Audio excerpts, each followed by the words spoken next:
Soul Calibur 6. Might help if I turned on my mic. I keep turning it off because For Honor changed recently. Might help if I turned on my mic. So now there's a in-game chat and your mic is just active, but they don't have an in-game mute feature, which is bad. So you try to work with it.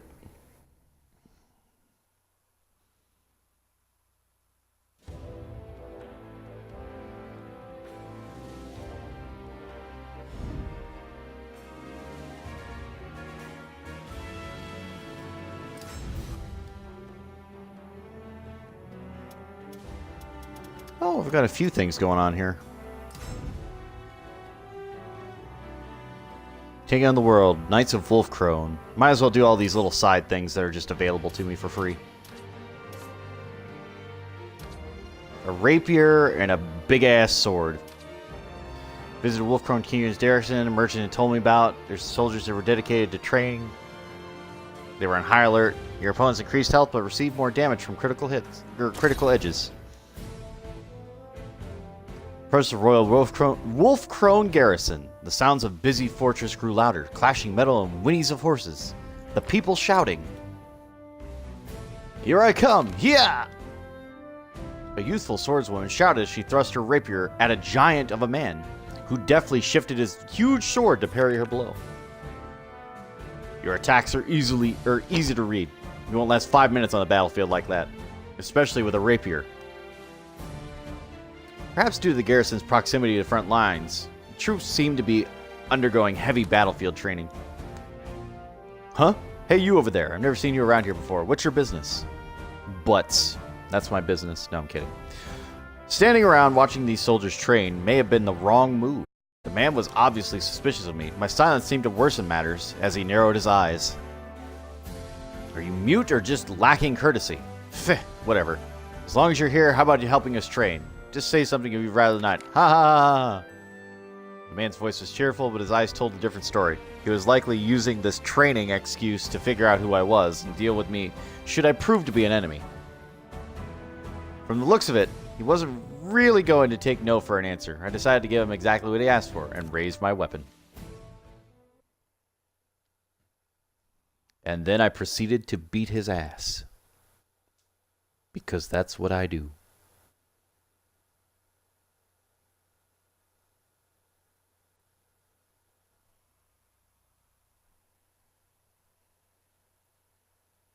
Nice.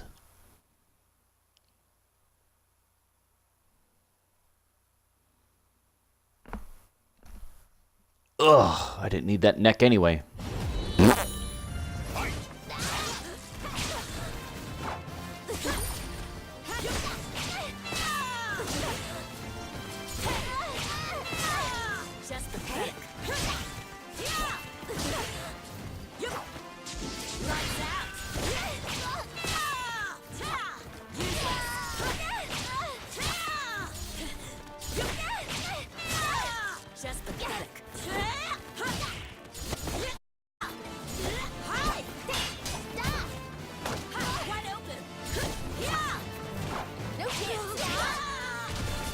Damn, you are just running all over the damn place.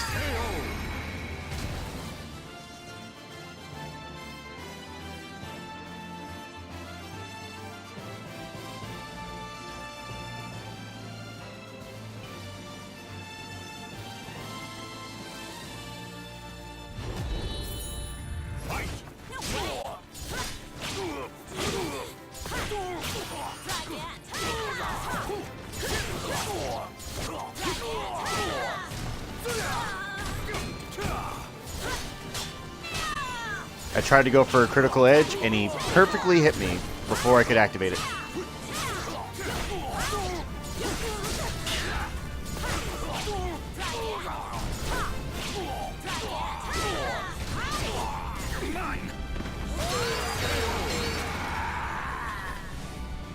You didn't need that armor, did you?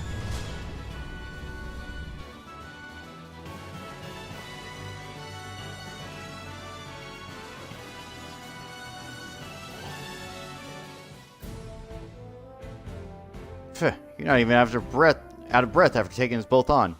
It's time to come clean. Who are you?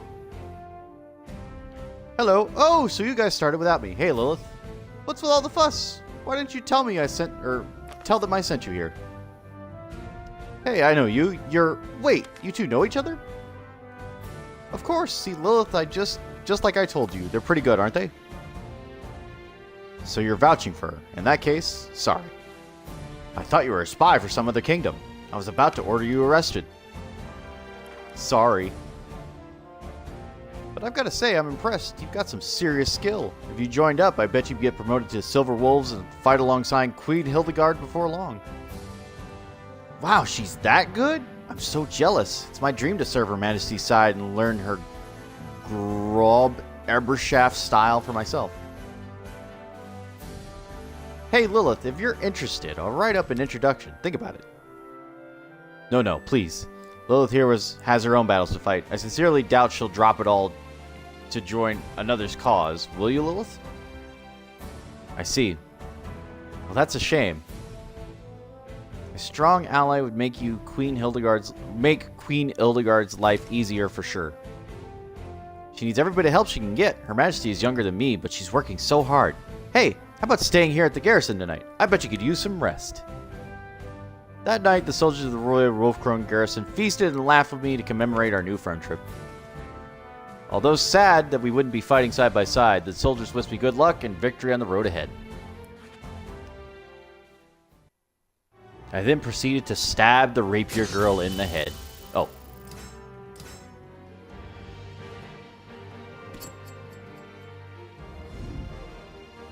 I'm being a little crass.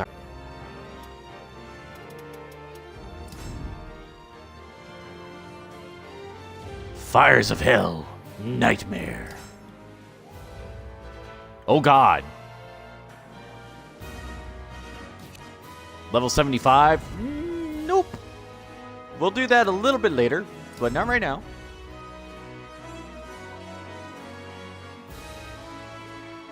Forest of Regret. I regret nothing.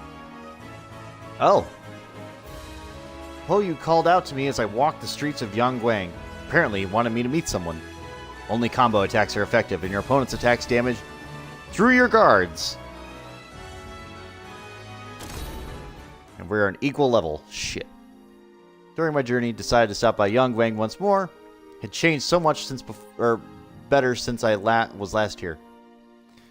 Damage done by the astral fissure had long been repaired, and the town appeared to be a lot safer. I was wandering the town when I heard a familiar voice shout my name. Do my eyes deceive me? Lilith? You? I knew it. It is so nice to see you again. When I turned, I saw a familiar young figure of Ho Yu. He greeted me with a nod and a smile. It was a relief to see him looking so well, yet I couldn't help but recall everything that had happened with his brother, Horan. Horan is back from Lingzhangsu. Found him in the forest where he used to train. Miraculously, he's recovered, but he refuses to leave the forest and come home. I hate to spring this on you, Lilith, but would you mind coming with me to see him? I nodded and headed for the forest with Ho Yu. Horan, it's me, Ho Yu. Lilith is here with me, too. Ho Yu's voice echoed into the shadowy forest. Suddenly, I sensed a burning rage from the dark branches above. Burning rage? I looked up, startled to see a figure dropping down upon me from above. Weapon ready to strike. Horan?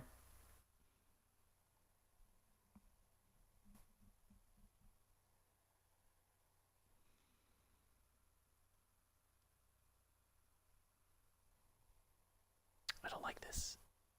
I don't like this one bit.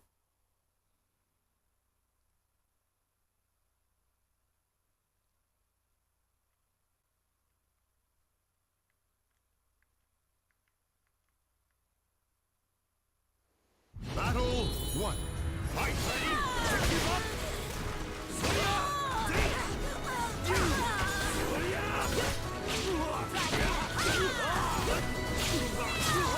Just pathetic.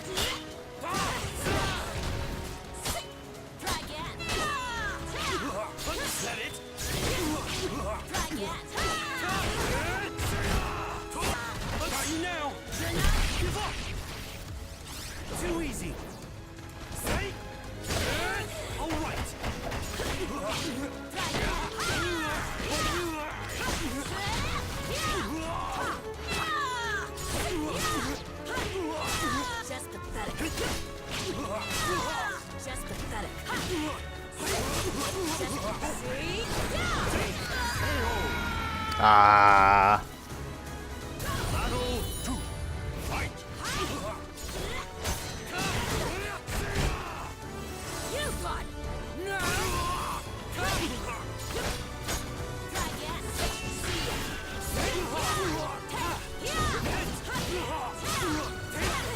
On my honor!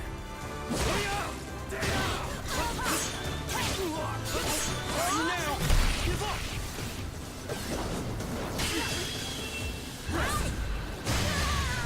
On my honor! Thanks, game. You're great.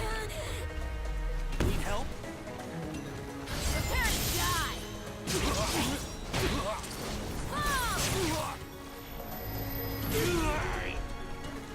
As if.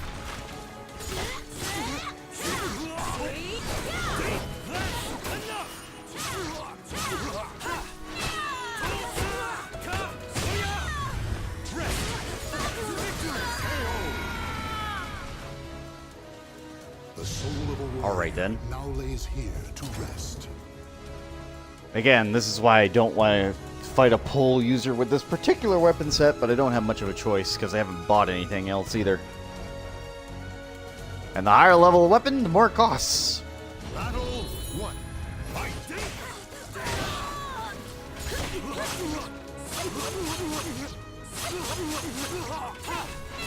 Just pathetic. Give up!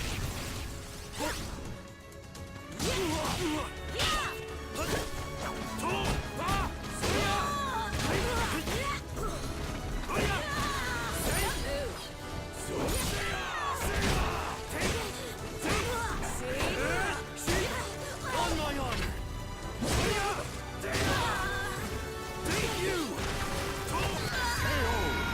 Okay. Or we're just... Like, the second I did an input, at that last string, the whole string, I couldn't get a single attack out. This is it!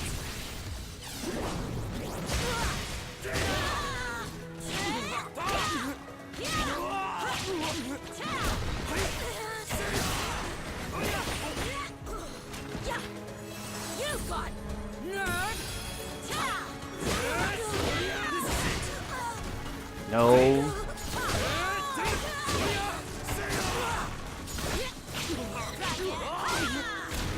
Prepare to die. Just pathetic. I don't know if I can win this without my staff. Now lays here to rest. And I might not be able to without my staff, so... We'll see. I'm trying to figure out new combos and techniques.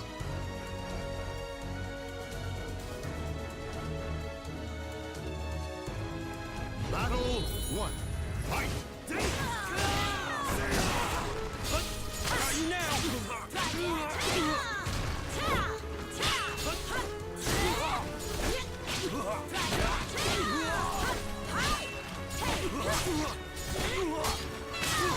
Just pathetic. This is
Alright, game.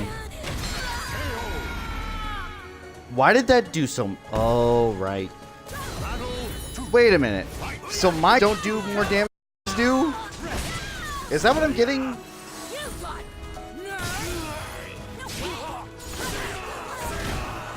Prepare to die.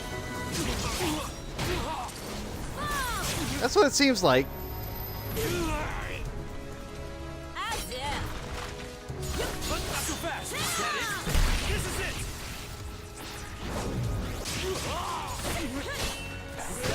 On my honor.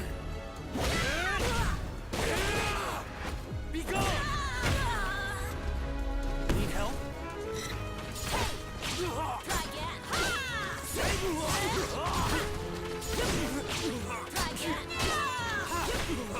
Try again. Try again.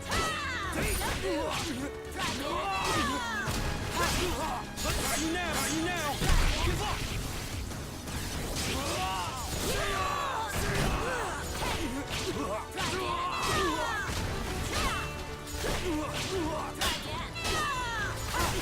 up. Try again. You're finished. Are you now? Not so fast. Okay. Final battle. Fight.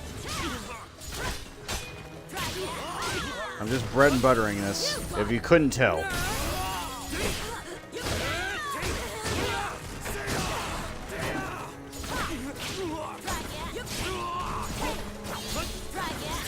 This is it.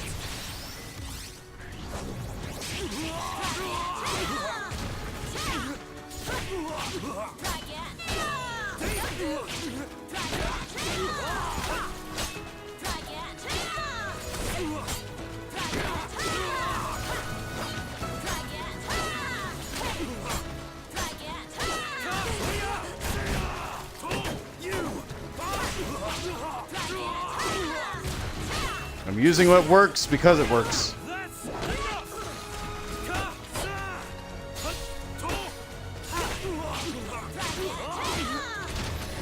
Shoot, are you now?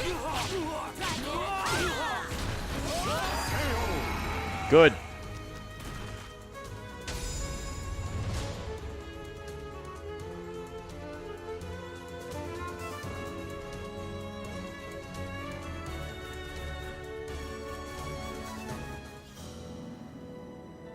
Crunk. With a groan, Horan stood, pushing Ho-Yu aside as he tried to help. Why didn't you end this when you had the chance? Why didn't you kill me? Tell me why. With a piercing wail, Horan ran into the depths of the forest. Ho-Yu sighed, his head bowed in sorrow. Forget my brother's rudeness, Lilith. Though Horan has returned from Ling Sang Su with his sanity, his heart still bears many scars. He's torn up by his past and hates himself for what he's done. He wishes he had died rather than live in the memory of his dishonor.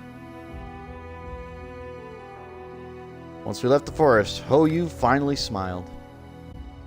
Lilith, thank you for agreeing to come with me today. When I found Horan in the forest, he was like a ghost, just wandering, never responded to anything I said. Little by little, he began to talk to me. Him fighting you today and venting his rage may not seem like progress, but it is. I'm sorry he had to bear the brunt of it, though.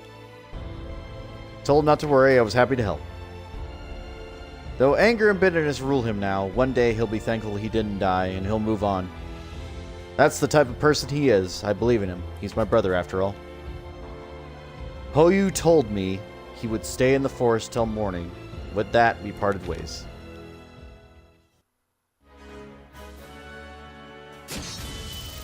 Your soul surges in your body. Every time he says that, I'm like, where else is my soul going to be? Where are you suggesting that my soul should be?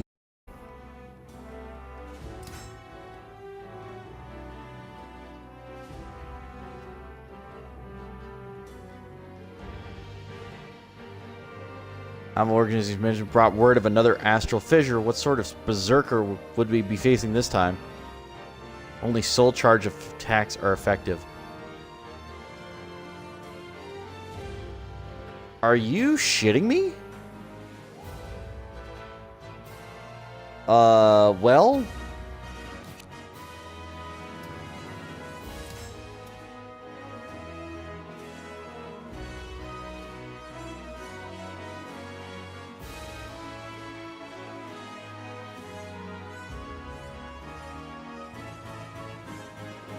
Why is it the first weapon I chose is like the best for all of this bullshit?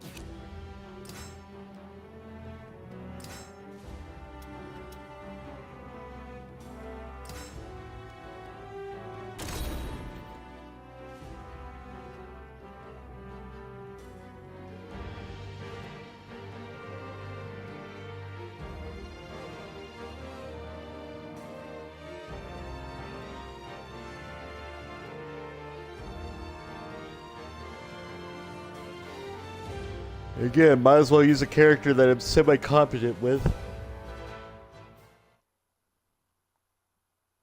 Battle 1. Fight!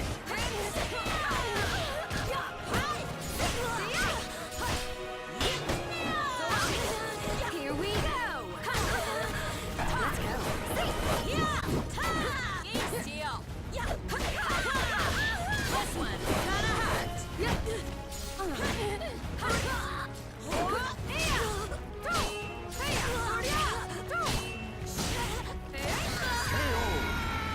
Okay.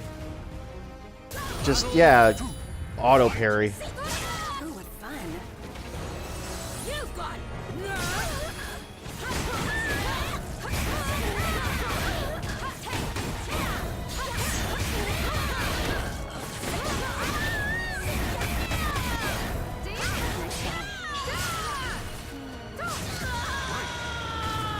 And you still win because my health drains every time I use an attack. And again, I know it, and I know what I should have done there, but fuck.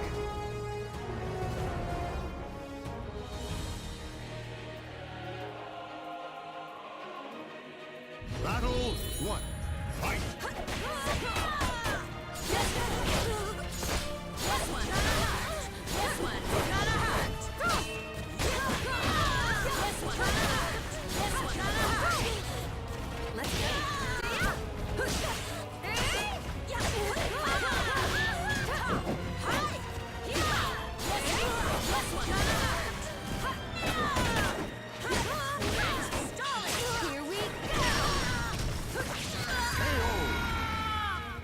Of course, it's a low. Battle 2. Fight! You've got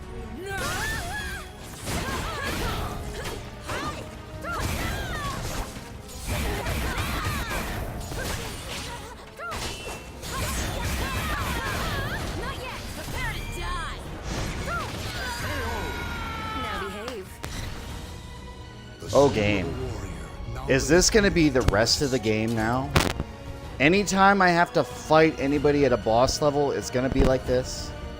You're going to put them on the fucking max difficulty and just say, hey, go at it. Battle 1. Okay, maybe it's not max, but it's damn close. I was doing training the other day off stream, and let me tell you, I can beat a legendary trainer, and these people are kicking my ass.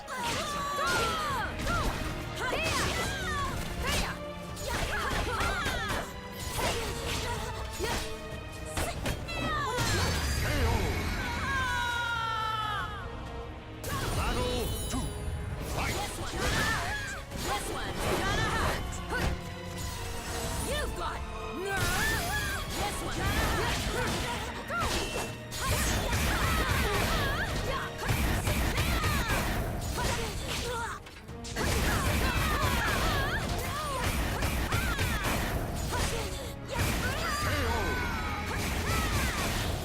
Just gonna keep doing the same move, because fuck you. It's over. Naughty. It's just free. It's just fucking free for them. How'd that feel? Next try.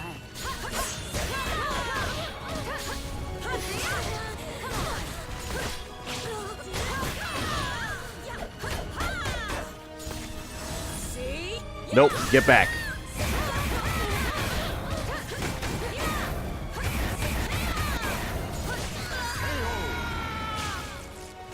And again, you find the one opening every time. To rest.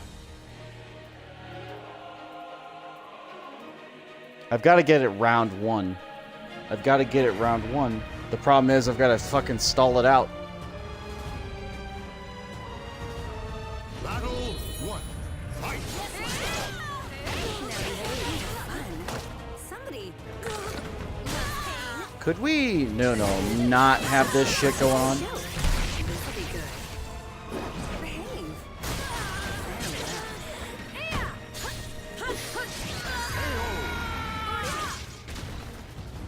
No, we're just gonna give it to him again. You've got nerve.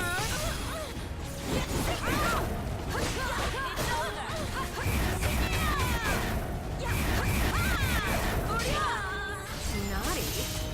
What are you talking about? Stop! Where's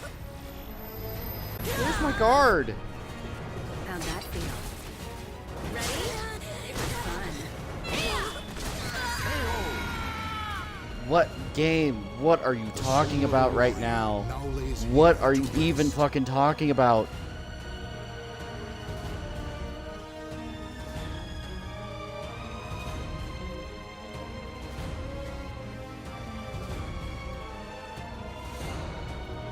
Battle 1. Fight.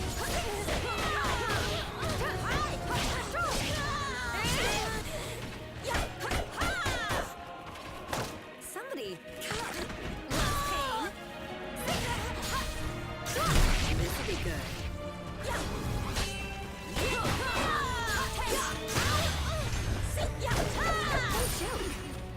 Why did...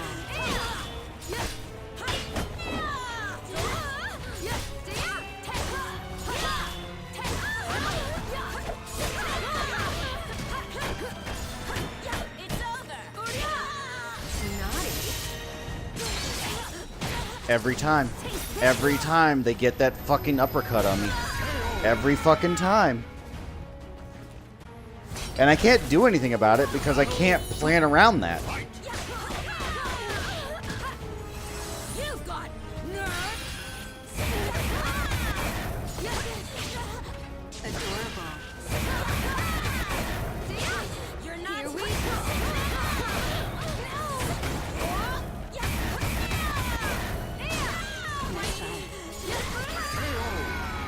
Thank you, fucker. Final battle. Fight.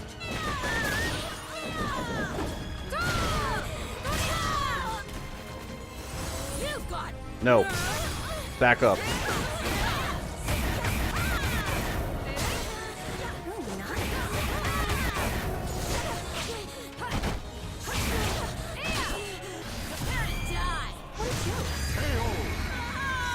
Why in the hell do you keep getting that goddamn move out?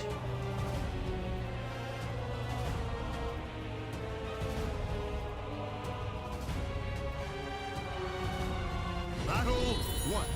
Fight.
The soul of a warrior Because of course. now lays here Because to of rest. course.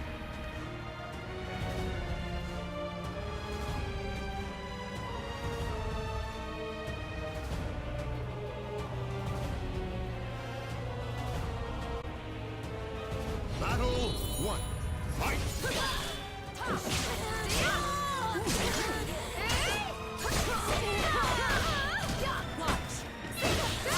Ooh, what fun. Why do they get an advantage here? Why are they giving the enemies like all these advantages now? What is the point?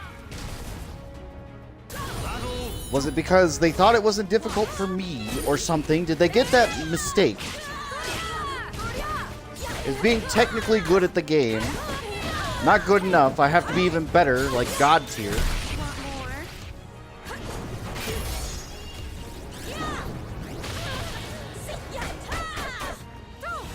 You've got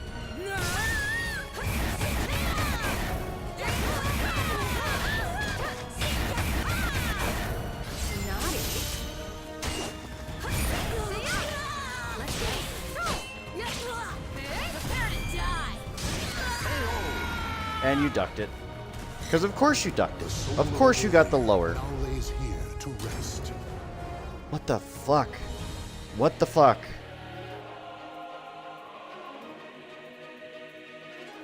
It's just free. Battle 1. Fight!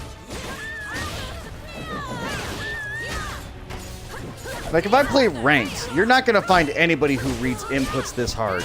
At all.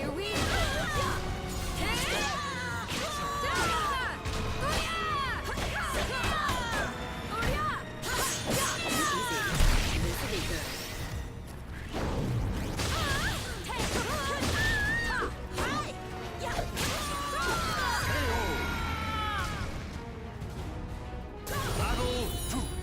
Fight! Naughty. Taste this. How'd that feel?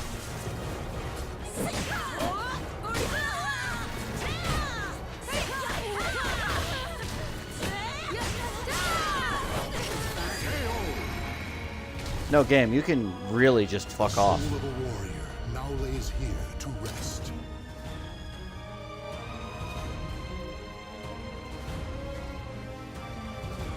I am so mad at these fights. I am so fucking pissed off. Like, it's not bad enough that the final boss is fucking obnoxious, but now everybody else in the post fucking game is gonna be like this. And I'm getting combo strings because it's reading my defense and it knows the exact counter for it, and I have no way to gauge. I have no way to block it. You've got no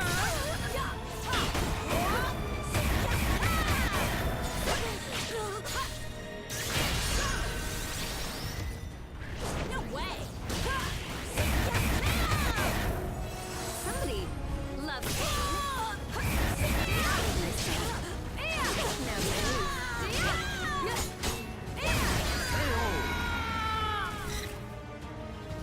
And infinite combo strings with that moveset. To rest. It's like, no, that moveset doesn't work like that. But it's free for them because they know the input. Yes. Battle 1. Fight! Somebody was knocking. Ooh, what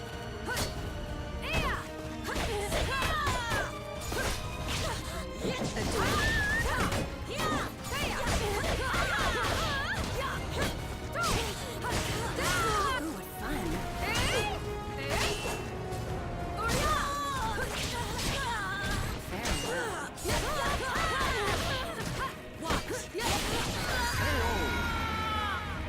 It's like I have to have meter, but there's nothing that just gives me meter. You've got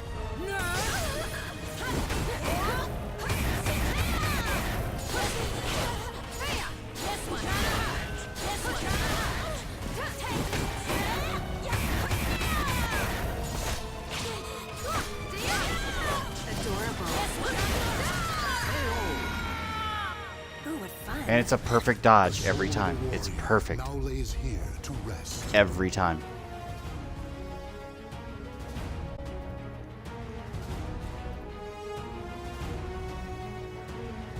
I'm only getting it on when it tries to go for a counter, but there's nothing in my arsenal that acts that fast. In fact, most of my arsenal depends on predictions as well, but I have to fucking guess right. And the movesets don't always work that way.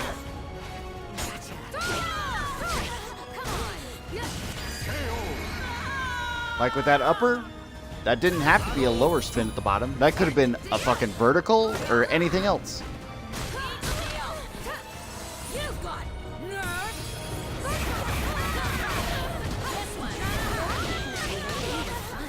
And that sidestep is perfectly timed every time. Even though that's the fast one. That's the fast move.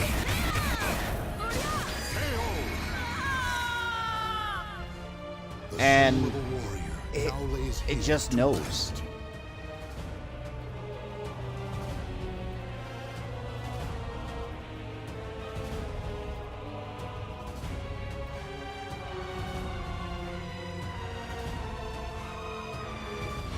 Because I need to get guard crush techniques.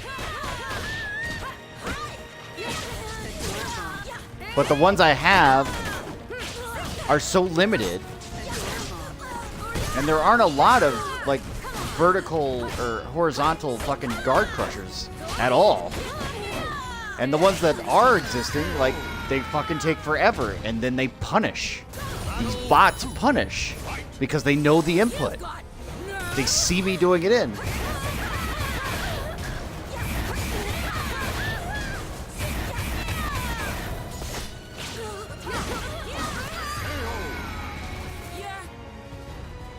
Like, I lucked out there because he wasn't on guard, or she wasn't on guard.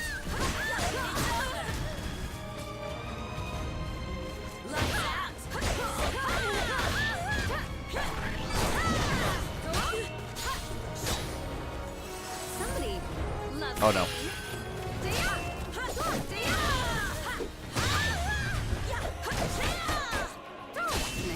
And that should have been a juggle, but no, it avoided it.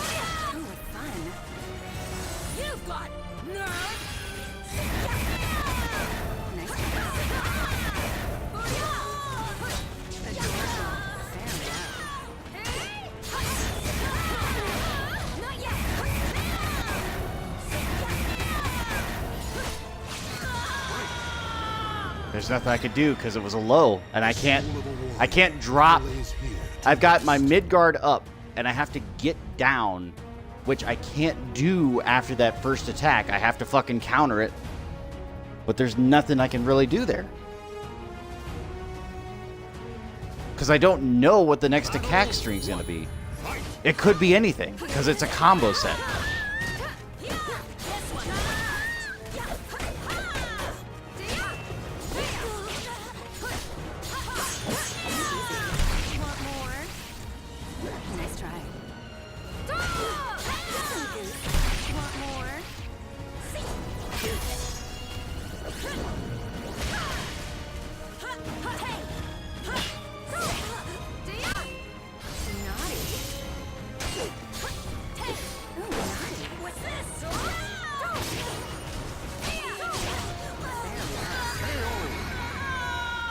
Like, there's nothing I can do. And everything that this character does is a knockdown.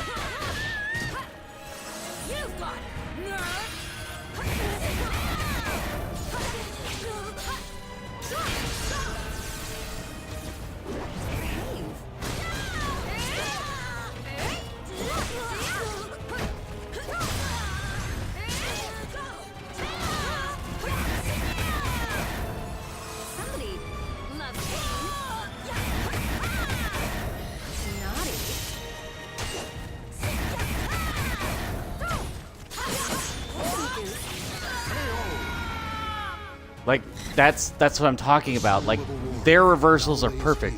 Every time I try to do a reversal, couldn't get me to do it. You could not get me to land that reversal.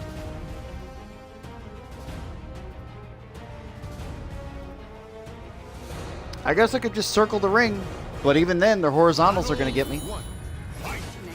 Here, I can do that playstyle, but there, yeah, see the horizontals are getting me. Horizontals every day, all day.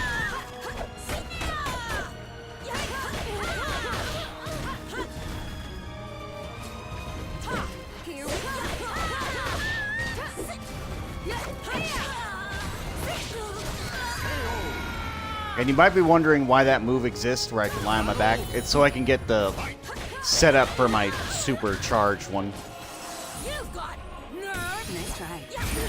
Which wouldn't land anyway because it'd be countered by this bitch. Or dodged.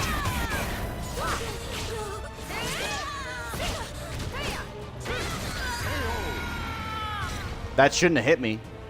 The soul of a warrior. My legs were in the air.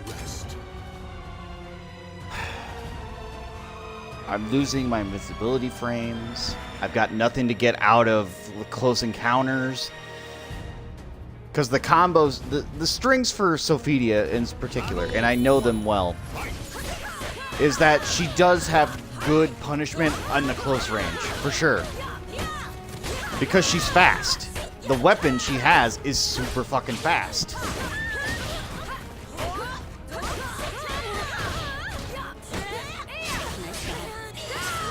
The only reason the character doesn't work so well for me is because I know she's a counter character, and I hate waiting for an attack.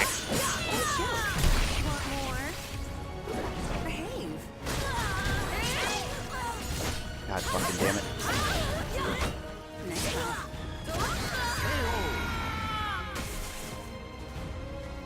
It's not even the move I called out, but you know what? Fine.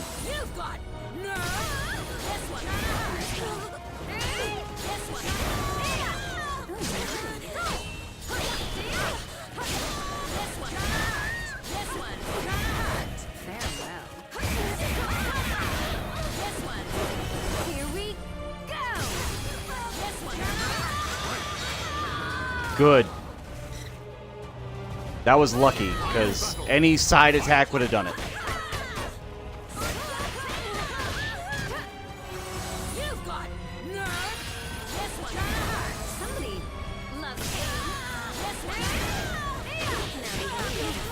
And of course, this time, she gets the attack off.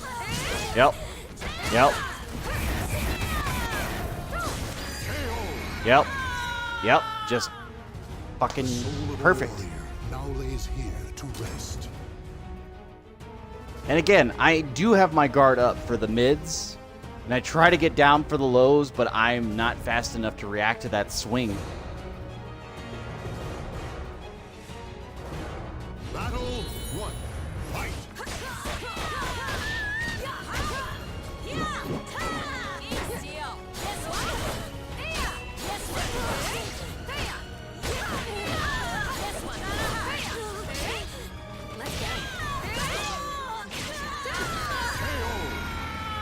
It's just free. It's fucking free.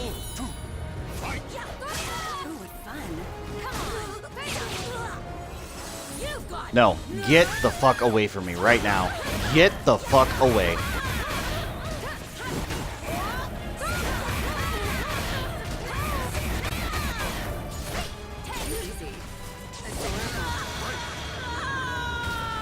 Explain to me how I missed that vertical, or that fucking horizontal right there. Explain to me, because that fist was in her mouth. But no, give it to the AI. Give it to him. For free. Why the fuck not? Battle 1. Fight. Ooh, what fun.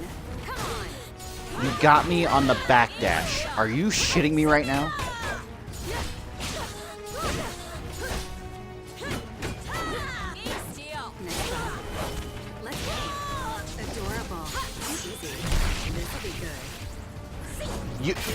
Does that counter fucking...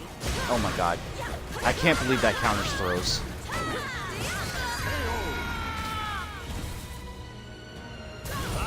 Game, what are you on? What are you on right now?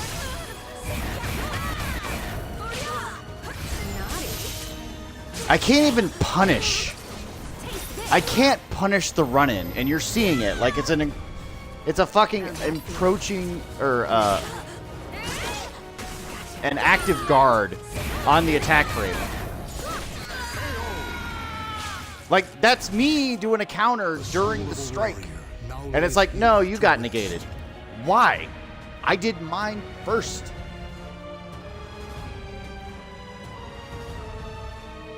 It's an advancing guard for a goddamn reason. You do it in advance. And I clearly did it in advance. What the fuck?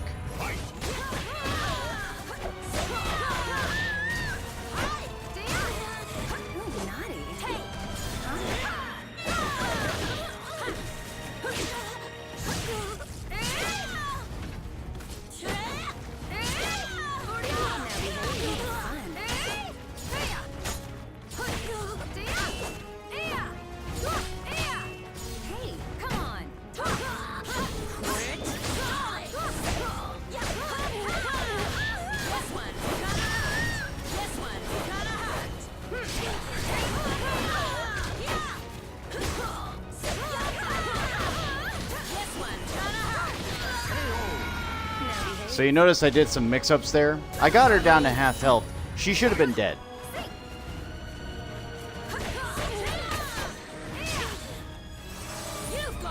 Nope, back away.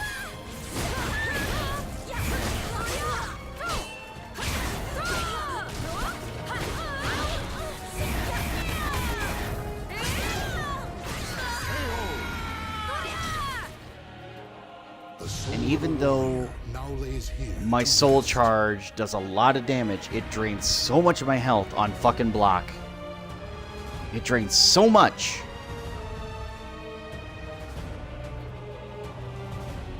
Give me a goddamn opportunity, game. Give me something.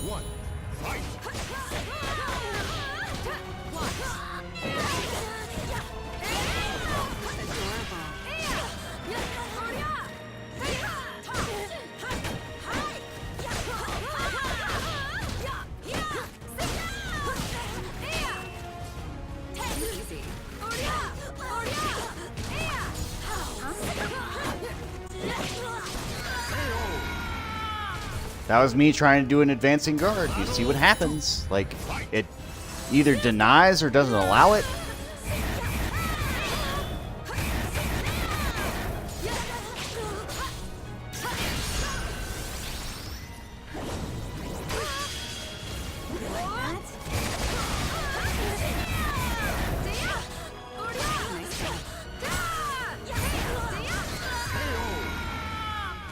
And her advancing guard is perfect. On frame. On frame of impact, the guard comes out.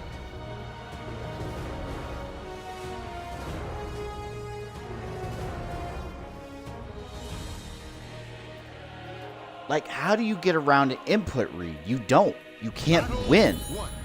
You can't get around an input read. That's not what fighting games are about. And I figured we got to this point already, and we figured this out, that if you're going to design AI, don't be a fucking dick and have them input read. And I can tell it's an input read.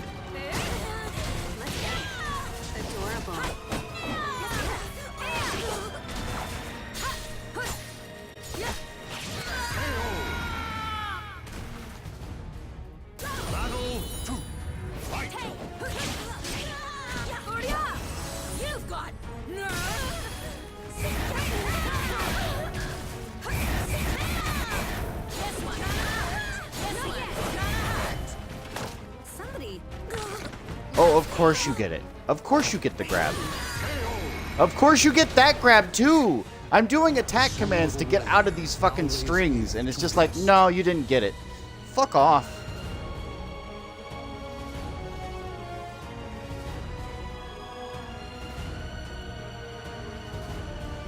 Just give me the round 1 advantage. And I know the way this is designed, it wants you to get round 2 and 3. It doesn't even want you to win round 1. It wants you to build meter in round 1 and wants you to lose. But give me round 1. Give me that.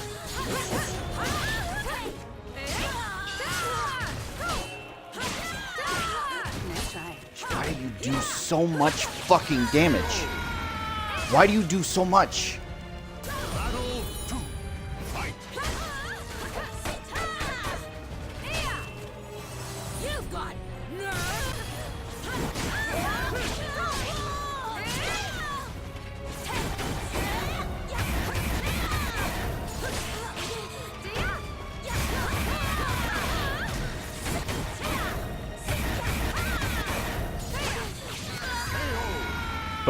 you can see my health being chipped away by all that fucking guard. Here to rest. And you're like, oh yeah, just get around it. Do a fucking unblockable. There's no easy activation unblockable. And the second I try, I get sidestepped and fucking slashed in the throat. I can't even think, like I can think of a few characters with their weapon sets that can get around this bullshit. But oh my god.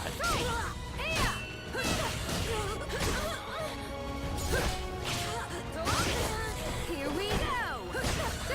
Ooh, what fun.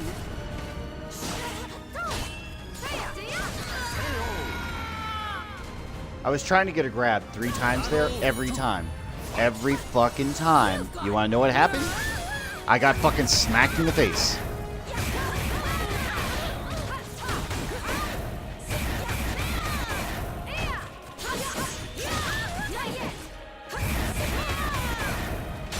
What? Here we go.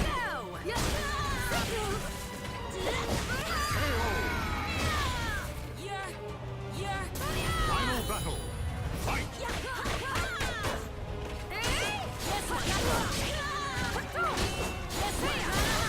This one's gonna hurt. Somebody loves pain.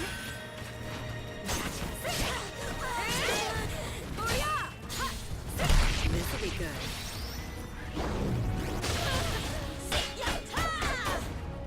Nice job. Now behave. Adorable.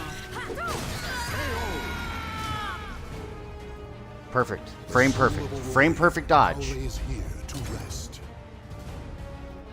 And if I did a horizontal, what a fucking guard broke.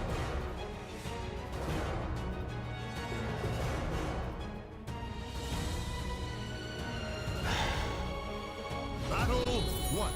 Fight.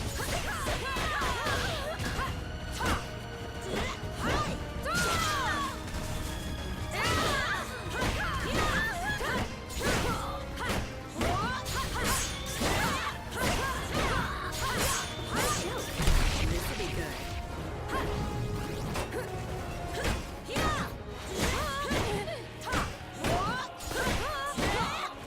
I'm cheesing. If this works, I'm gonna use it. Want more? Somebody loves pain.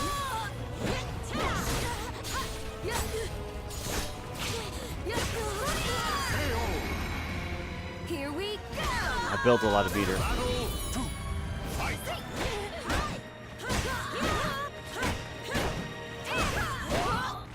No. Nice try. You've got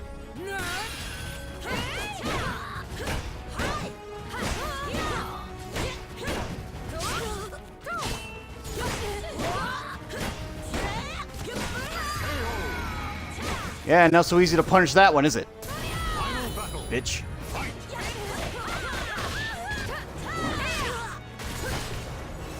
You've got Nice try.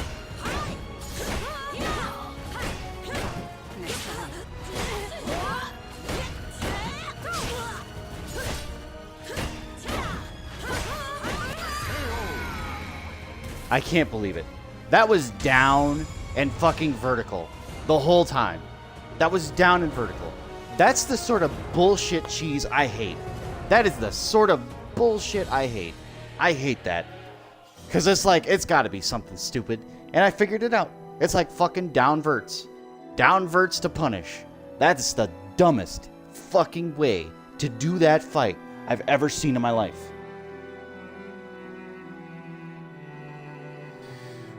As I stretched my hand towards the astral fissure, 2 forces tugging at me from the other side. In my mind, I heard the voice of my dreams. 2 swords appeared. Which symbol of power would I choose? Soon the astral fissure vanished.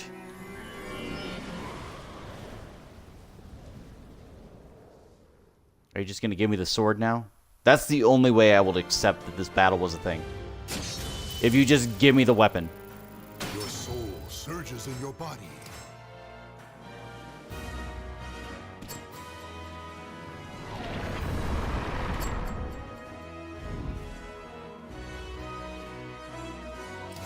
Nope.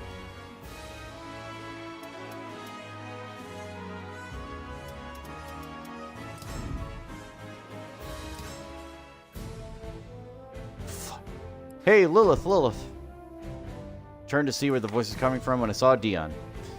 He told me he'd been sent here on a mission a few days prior. The local Avil agent had told him I was nearby, and it seemed the organization is still keeping an eye on me. What a happy fate we should meet like this. I have something to tell you. How about we go somewhere to eat? Despite his enthusiasm about running into me, Dion appeared worn out, curious about what was bothering him. I took him up on his invitation. We entered the local tavern, and after we placed our orders, Dion turned to face me. Tell me, Lilith, did you think astral fissures might just disappear without you or Oswald closing them? Never heard anything of the sort and told him as much. He looked at me for a moment, then downs his mug in a single gulp. I suppose it's too good a tale to be true, and I wouldn't believe if I'd heard it either. According to Dion, a number of astral fissures had disappeared recently. Avil knew I had the ability to close them, and also that I was nowhere nearby when the fissures were destroyed. With virtually no leads, the investigation was floundering. I know I need not say this, but finding out these astral fissures were destroyed is the utmost importance. We have nothing back in our investigation. Held nothing back in our investigation, but I could tell what he was thinking. Dion must have read it on my face, and he gave me a pained smile. We're not completely without clues. Witnesses claim to see a man in the area whenever a fissure mysteriously disappears. We have heard that he seems to use strange techniques. Beyond that, we know nothing of him. Yoshimitsu. 3 times we were sent to investigate this man and the fissure's disappearance. 3 times they came back empty-handed. Since then, we've had no word of either man or vanishing astral fissures. Let's just go in order. For some reason, investigators' conclusions are all varied. The only thing we agreed on was the man in question is supposedly old and had long, white hair tied back.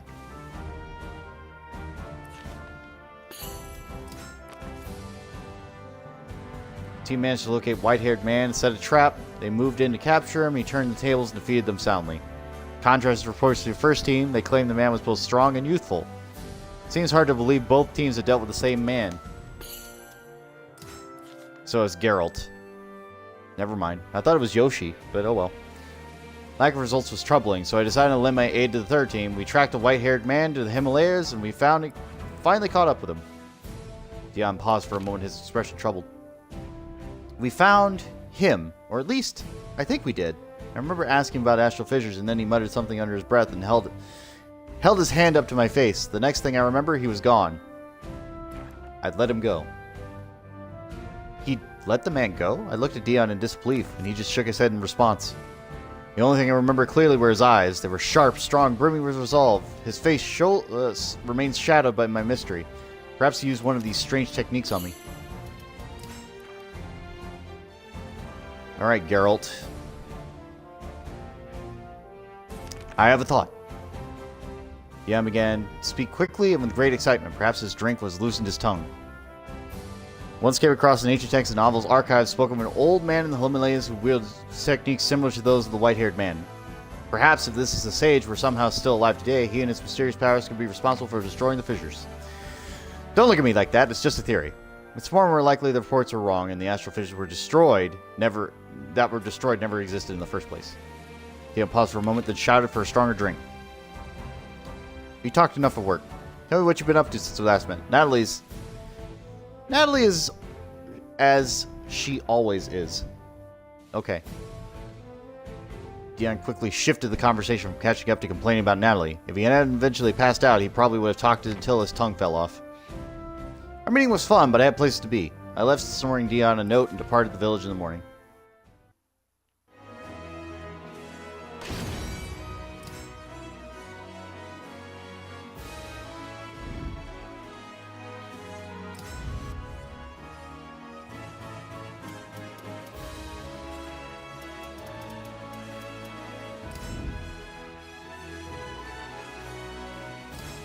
You know what? Why not? Let's just get it off the field. Starts the battle soul charged. Darkest depths of the void, baleful flames lapped at my body, searing my skin and contorting all I could see. One last shred of consciousness remained in me, an insatiable craving, an unquenchable thirst for something.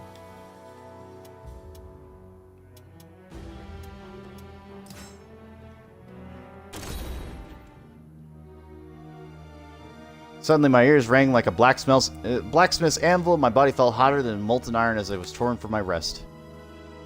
Strange chaotic space stretched around me. As I had seen before, I had come here during my battle with Oswald.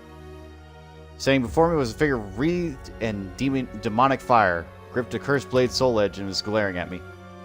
Whirlwind of malice that came from the creature caused my hands to tremble around my weapon. My thoughts were in turmoil, but I understood one thing. Fighting was my only option. Well, since I powered up my verticals, let's see if I can beat him again with crouching fucking verts. That's the only thing I can think to do. Soul charged or not, I should be able to get him.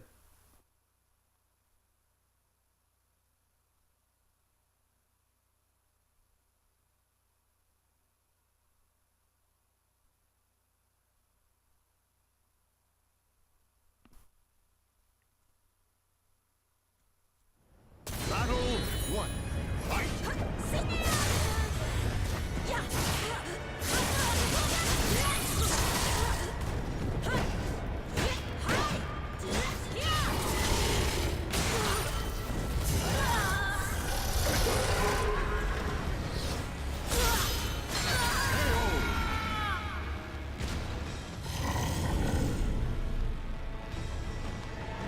Battle 2. Fight! You've got nerve!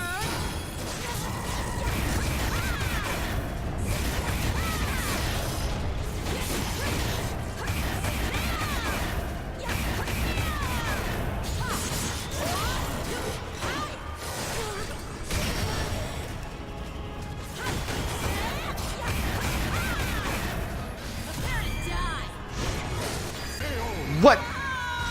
What is the frame perfect dodge during a freeze frame Lays here. that is happening? What is this bullshit? He wasn't in the middle of a dodge before I activated that, but the second it comes for him, fucking duck under. Is that a thing I can do? I really want to know. 1. Fight! Because I've been trying. And let me tell you, whatever this bullshit is, it's bullshit.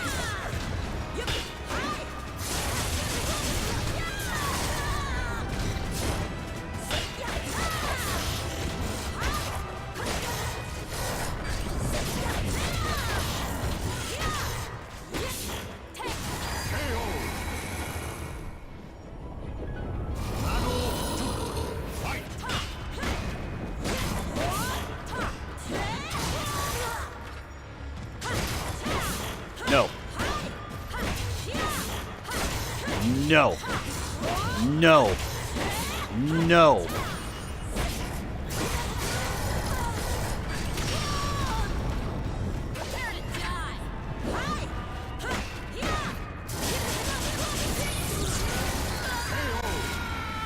Of course you get a fucking impact.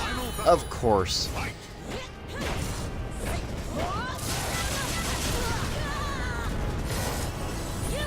No. Back up.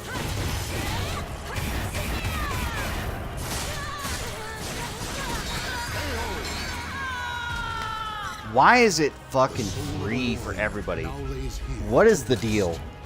What is the fucking deal?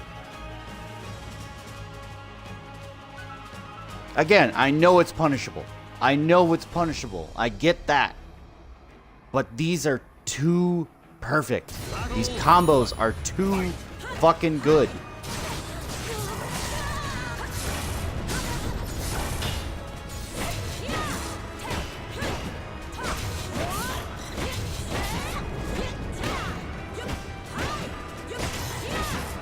No. No. No. Why is that the cheese technique? Why does that work?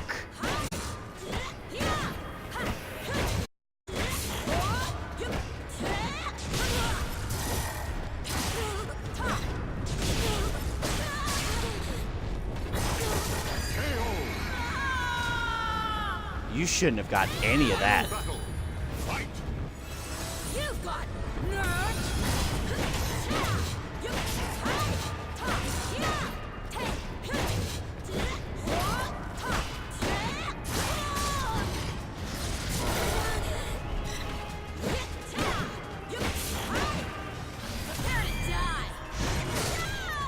Mother. I don't know why I'm going for it. I should never go for it. Don't even bother, because it's not going to land. I haven't gotten one critical edge on these motherfuckers yet.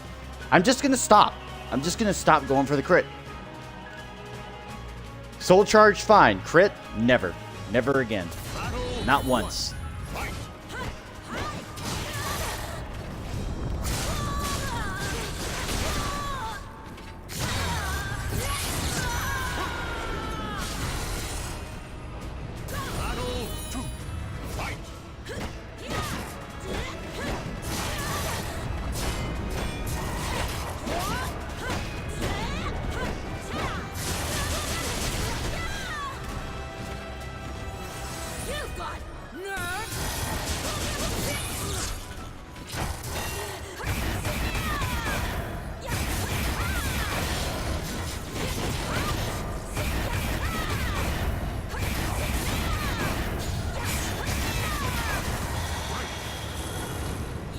Fucker. I could have lost that easy.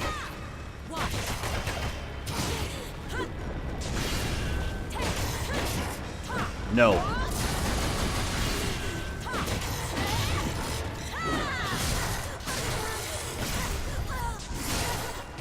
Sure, you know what? Just give him a full fucking attack string. Give him a full fucking combo string. Give it to him. Give him the whole thing. That is bullshit.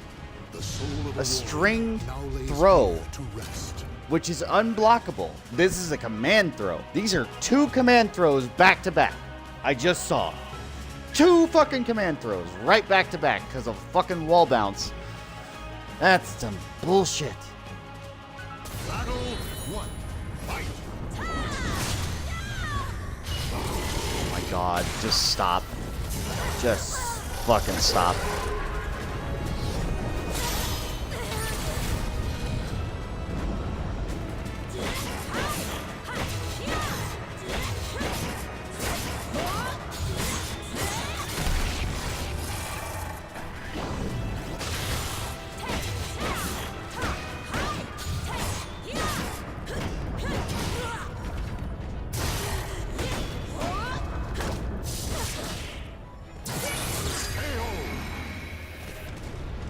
What? Battle 2.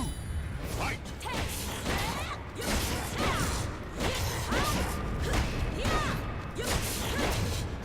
No. Fuck off. Fuck off. Fuck off.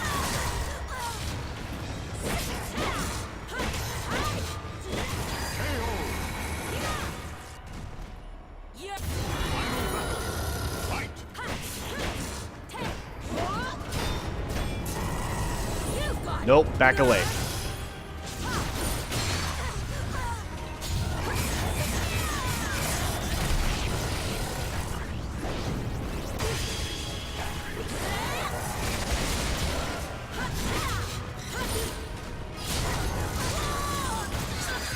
Why are you getting a frame fucking perfect goddamn parry?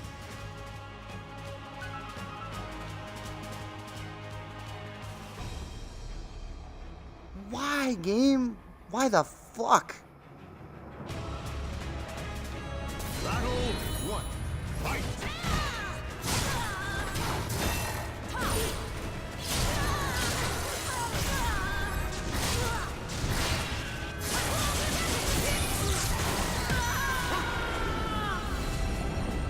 And again, he didn't actually hit me with that attack. He didn't touch me with it. The back of his heel did.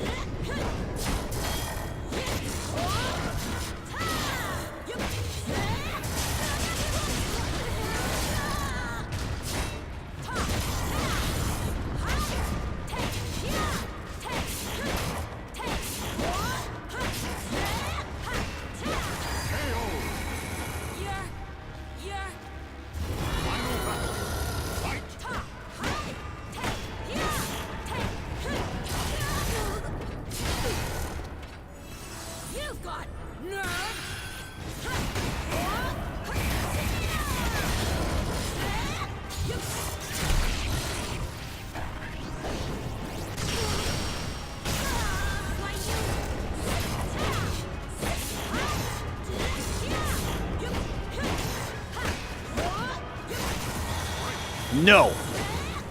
Fuck you. Not falling for that bullshit again.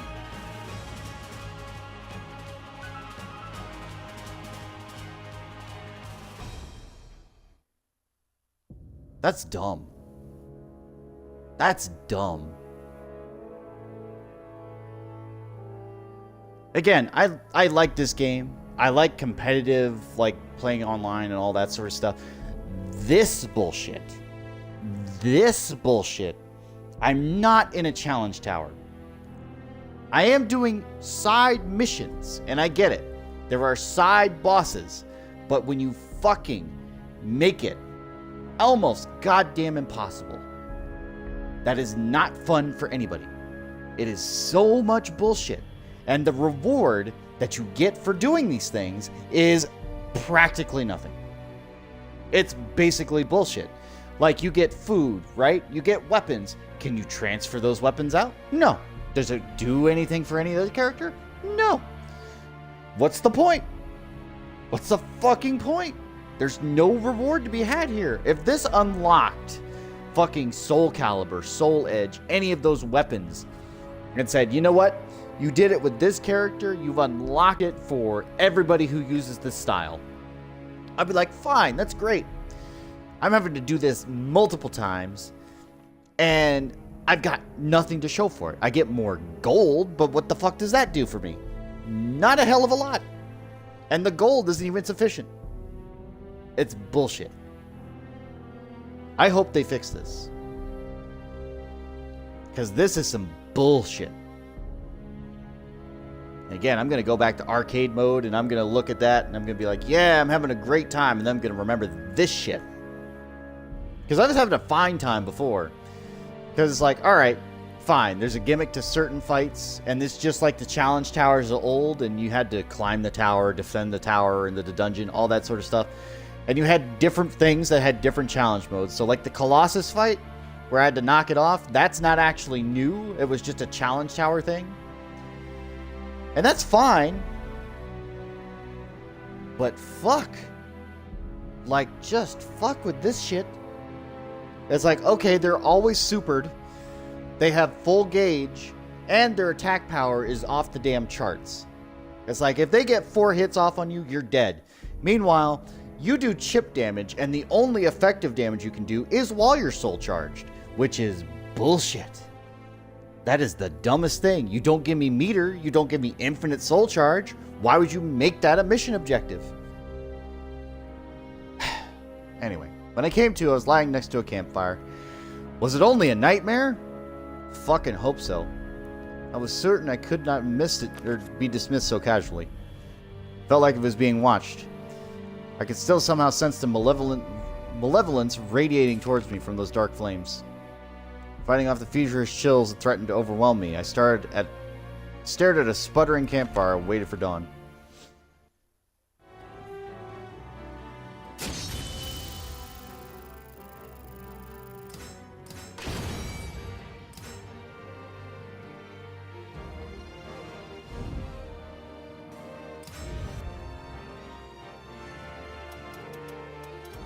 So just to get an idea, let's go back here. Let's see what level it requires here. Let's take a look.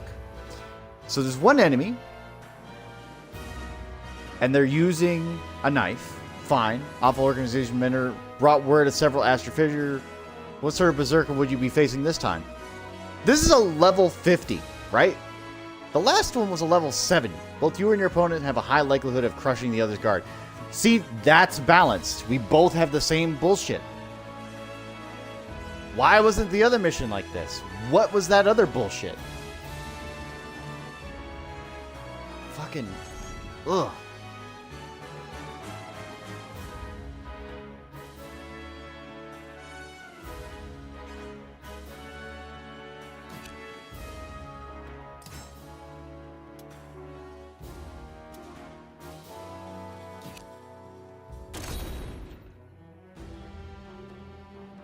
And watch me have no problem with this fight.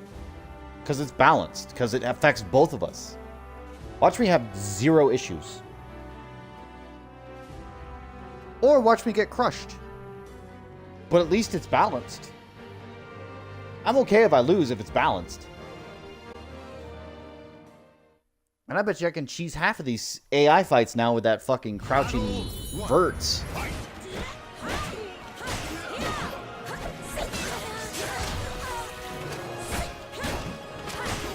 Oh, never mind. It's Grow. I thought it was Taki style.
See what an equal fight looks like? See what a balanced fight looks like? And to see how the difference was here? How I fucking crushed him? And the only reason that is because I've been fighting bullshit. I can't imagine a casual player doing this. I can't imagine anybody else doing this. Like, fuck their souls. I can't imagine a casual player getting past that story element. Like, you'd have to be fucking God tier. Or luck the fuck out. Like, the AI freezes or explodes. Or you got a fucking broken game. Like, holy shit. As I stretched my hand towards the astral fissure, I felt two forces tugging at me on the other side. Keeps asking me. It's always going to be the blue one.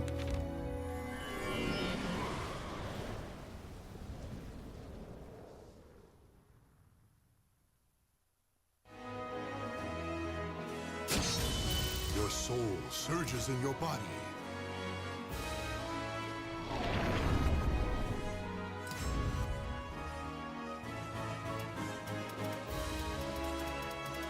Dumb. Bad game design. Bad design. It's not fun. It's not funny. It's bullshit. Alright, 3 enemies. Day before the exhibition, I went to see Bolta, but when I arrived, your health recovers when you successfully perform a guard impact. Okay. I mean, that's fine, but I don't think I'm going to use it, so doesn't matter. Day before the exhibition, made my way to Bolta Smithy, saw a lavishly decorated carriage waiting outside. Bolta, if you drop out of the exhibition now and work under me, I'll treat you well. I recognize your talent, I'll give you more money than you can ever make in this hovel. You just want me to slave away for you. Make cheap wares? Keep dreaming, Yashin. Ah, what a spirited lass. Bolta noticed me, approached, and confronted her rival. As she confronted her rival. Lilith, you came at just the right time. This is the Smith I was talking about. Give him a good smack for me. Do you plan on making the same mistake as your father, girl? Man accompanied by soldiers appeared at the door. Seemed the carriage belonged to him. Stop right there. You aren't welcome in this shop, Asen. Such insolence. You dare speak to royalty in such a manner? Yes. If you're royalty, then you should try acting like it. As it is seemly for is it seemly for a man of such esteemed lineage to try and harass a small-time smith into dropping out of a contest? I'm glad you understand why I'm here. Do as I wish if you value your life. Your pardon, Lord Sin, but that's... Be silent, Yashin. I'll make you rich, but I will not tolerate you talking back to me. Make him rich? And take a bit off the top yourself, right? Are the bribes from this bargain bin blacksmith not enough for you anymore? What tongue moves too... That tongue moves too freely. Men cut it out and nail it to the door. Since soldiers draw their weapons and I move between them in Volta, workshop was no place to fight. I had to force them outside. Are we going to fight in the shop? That would be cool.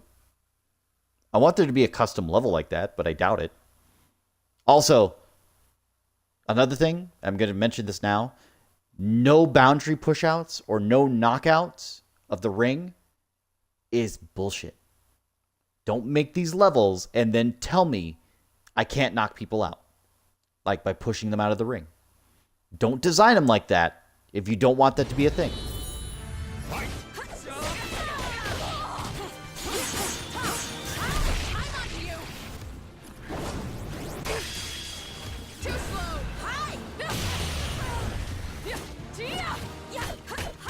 Aren't you cheeky?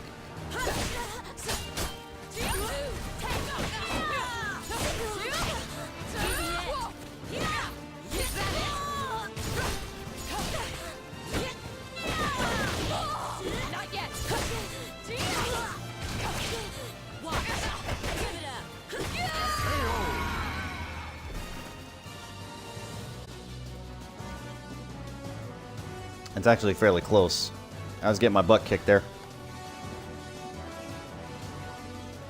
I wasn't noticing my health though, so I'll have to check on the replay, but I don't know if I recovered from those impacts. What a fucking reach that was!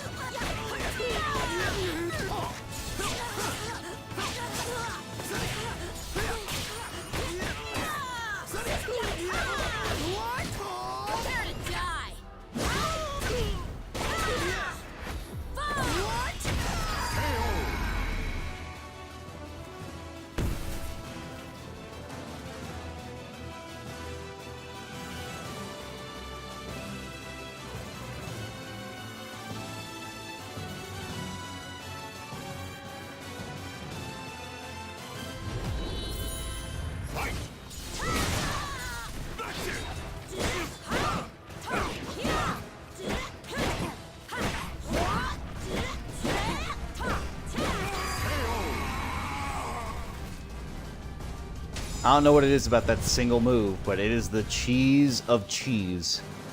It is the one move to do. It's fast, and apparently they don't know how to block it. You'll pay for that. You've insulted me gravely this day. I'll see that you meet the same fate as your father, girl. You'll have to make sure you don't talk. Then I'll have to make sure you don't talk. Okay. Oh. Bolta spoke in a quiet, dangerous tone I had never heard from her before. And quicker than I could see, she thrust the sword under Asen's nose. Yeah!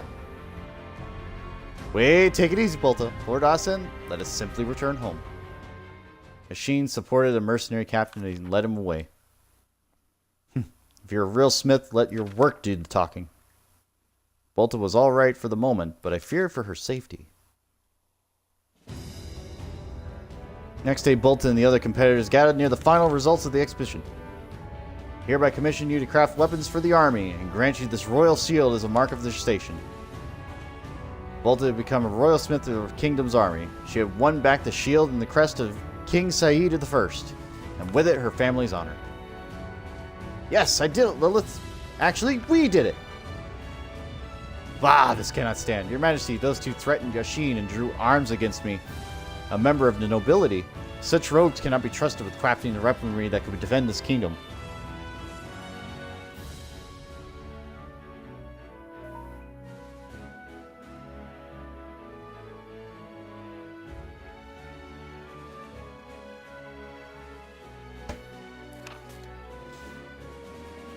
Ah, Sen, it's good that you're here. I heard the most interesting rumor recently. Have you been using our kingdom's mercenary for private's business, yes? What? A great deal of money is required to provide weapons for an army. Sadly, some may consider this a chance for profit themselves. For example,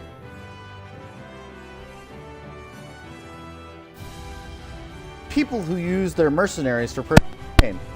I've been watching you for the past few months, you know. I'm aware of what occurred yesterday. So, Asin, do you have anything you would like to add? Nothing at the moment then. In that case, I shall personally take command of your mercenaries. If you have more words, you can speak to them before a judge. You can speak them before a judge. Guards, take them away. But, Your Majesty, Ishin's former workshop was seized by royal order and became the royal smithy. There's the technique used to make the rust-proof swords was employed to create farm implements, and the region became famed for its metalwork. It seemed the king himself was far more skilled at intrigue than the hapless conspirators. Which is curious. Your soul surges in your body.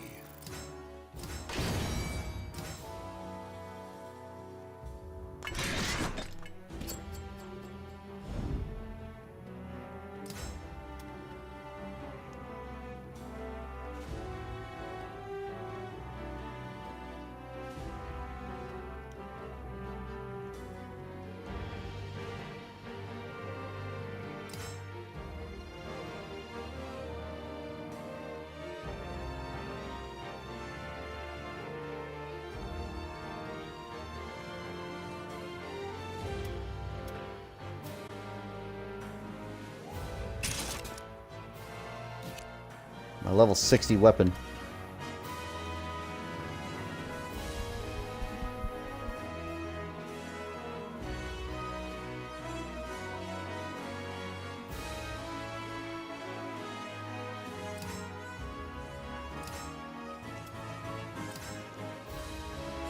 Should have a lot here. Recover 15% of damage dealt as HP. That's not bad. Vertical attack plus 15.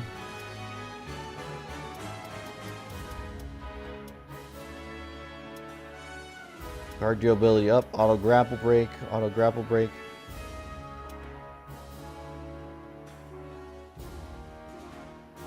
Acquire 100% more food. Okay.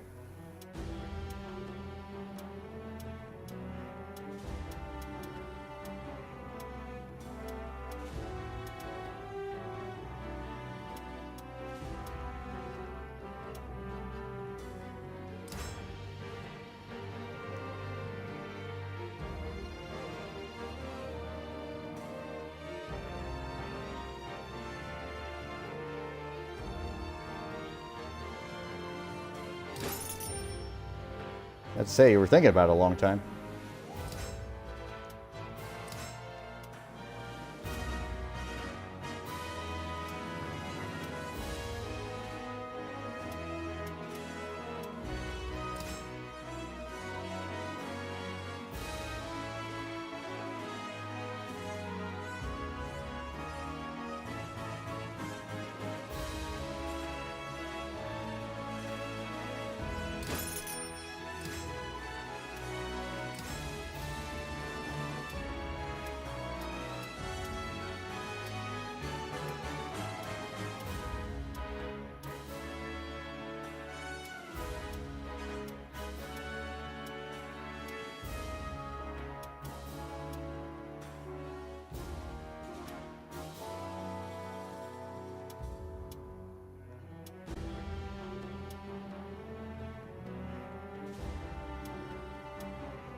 It's very specific. Sure, why not? I'll take more food.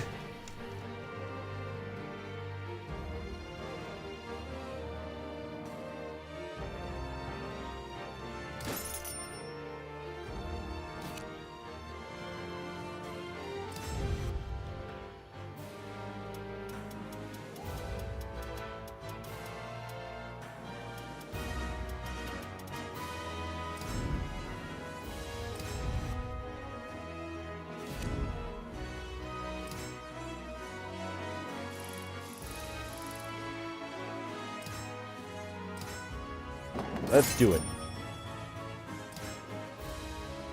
Although why it's so damn expensive, I'll never know. Made my way through the desert. My goal, the ancient city whose history was bound to Soul Edge. After braving a sandstorm, I arrived, but I was not alone. Oh, recover over time, do you? Yeah, I also recovered. From damage.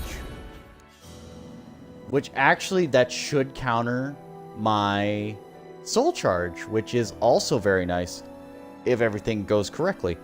While traveling the burning sands in search of an ancient city mentioned in the legend of Soul Edge, I sensed a familiar presence. Looked around, spotted a man carrying a scythe that's standing atop a rock. Zasalamel. Climbed to the sheer rock face. When I reached the top, I surveyed the scene and saw the expansive remains of the city half buried in the sand below. Zasalamel broke the silence. This place was once a prosperous, well-known center of trade. Countless people gathered here, trading everything from spice to blades to information. Dozens of languages could be heard on every street. Zasalamel looked at the ruins as though he could see the city in its former glory. He could. All but nature is, in the end, ethereal.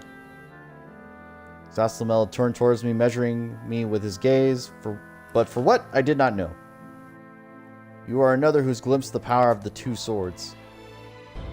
As one who has walked this road before, I must test your worth. Zasalamel readied his scythe. Haven't we done this already? Didn't I beat your ass already, too? He's like, let me test you, just so we know. I know you can take on the swords. He's just like, yeah, we're going to do it again. And again, Zasalamel, I believe, is from Soul Calibur 3. And there the story was that he can never die, so he lives forever. But he's also got mystical, magical time powers, which is really weird.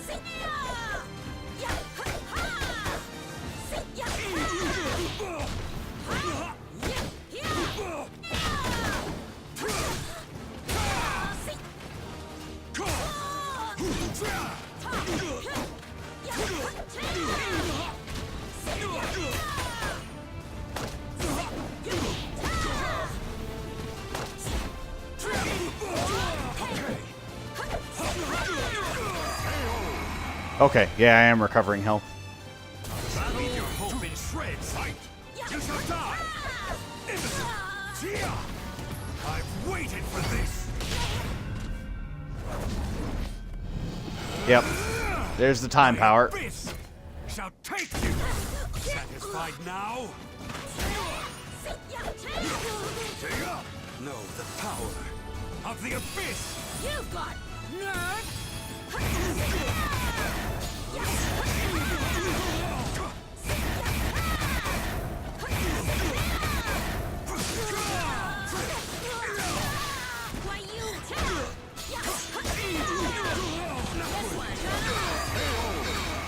Got it. Feels good. See, you can have your bullshit. I can have my bullshit.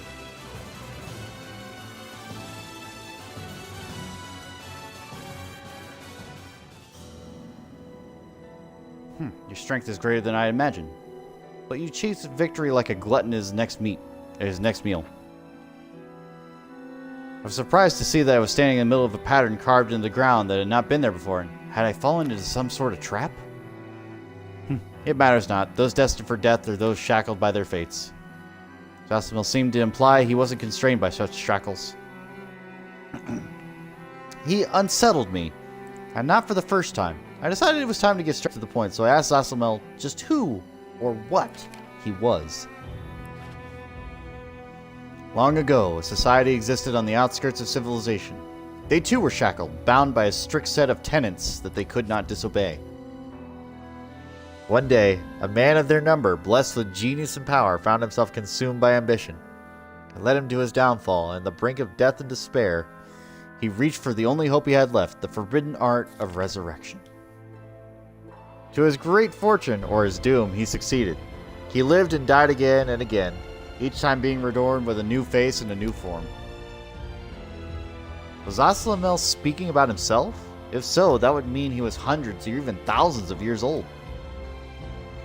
Over the course of his countless lives, the man experienced virtually everything the world had to offer. His joy for life, however, diminished until all he longed for was a sweet release of final death. Fueled by his desire, he reached out and seized the cursed sword.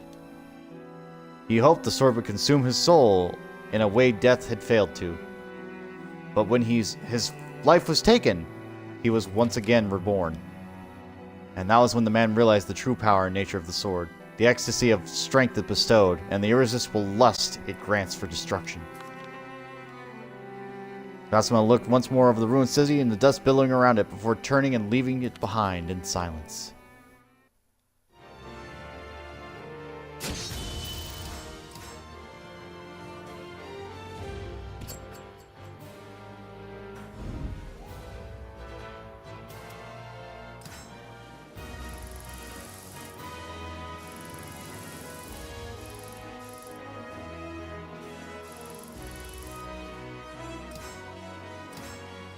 Might as well.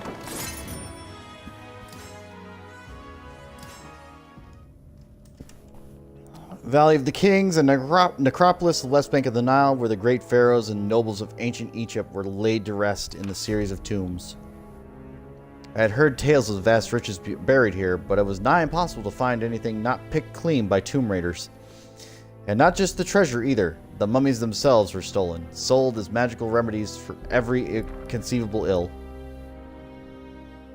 Can't believe it. The place was filled with traps and I nearly died a dozen times just getting to the burial chamber. And when I broke in, the place was empty as my purse. Bah! I was sure I'd hit it big this time too.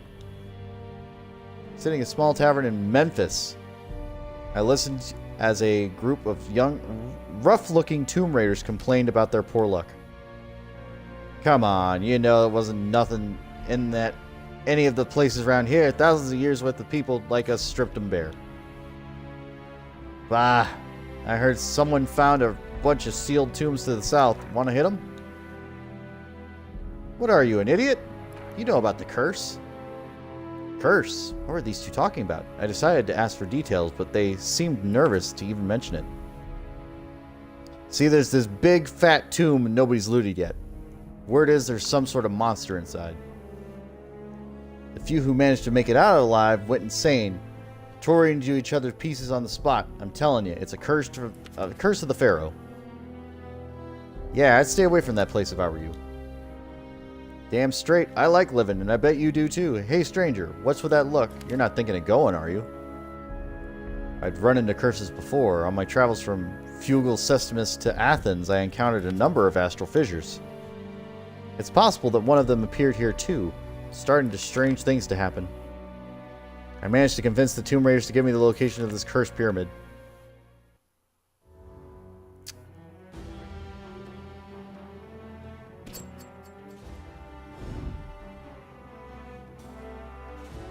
City of the Dead, within the pyramid. Oh. 5 enemies and they're all level 39? I got this. Taking the waters and shaking the tomb raker, I sailed down to the river in search of the truth behind the so-called Pharaoh's curse. It won't be long before we arrive at the infamous pyramid. Your opponents won't recoil when hit by weak attacks. We won't use weak attacks then. Alright, I'll keep the boat docked here for you. Just head over that mountain, can't miss it. Remember, I don't care if you're back or not. I'm leaving before the sun sets, damn it. Can't believe I even agreed to take you this far. The tomb raider I convinced to accompany me here seemed to be regretting his decision. I left him on the boat. Clambered over the rocky mountain, found myself in a small, secluded valley dotted by a number of stone pyramids. I had arrived at a necropolis. Most of the pyramids were fairly small, but the ones in the center of the valley towered over the rest. They must be the one. The entrance was sealed shut, but I found a shaft nearby just big enough to squeeze through. It angled down through the earth, and it was likely dug by tomb raiders. I dropped down the last bit of the shaft and lit a mining lantern. I could feel it. There was an astral fissure nearby. I'd heard that these pyramids were built long, long ago. Perhaps places like this were more susceptible to astral fissure's dark influence. As I was pondering, the stones around me began to emit an eerie light, and something slowly rose from the ground. Wrapped in white bandages from head to toe, it was very definitely a mummy.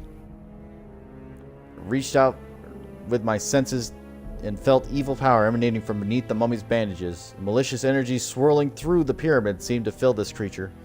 The astral fissure was likely what had animated it. The mummy picked up an ancient weapon and shambled forth into battle. So, are we actually going to fight a mummy, or what's the deal? I'm curious. I just want it to be a skeleton. Just tell me it's a revenant.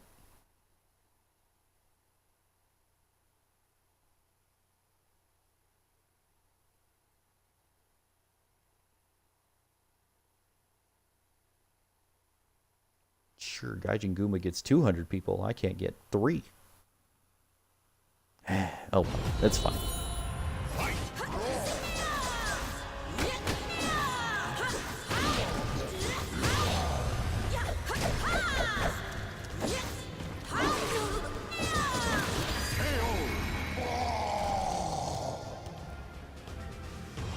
Definitely a mummy.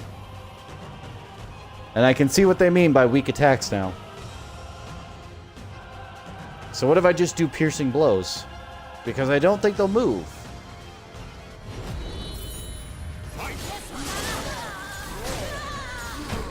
Then again...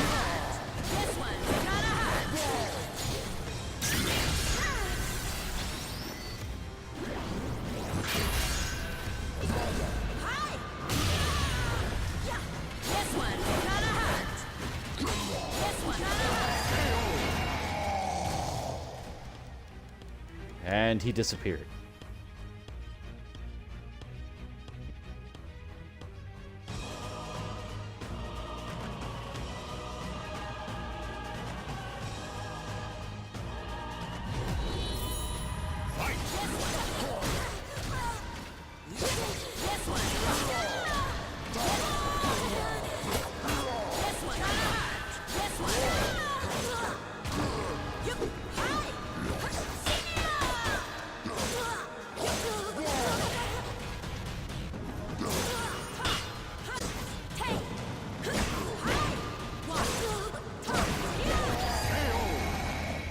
You know what? That's fine. We'll do it that way.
That was a lot closer than I wanted it to be.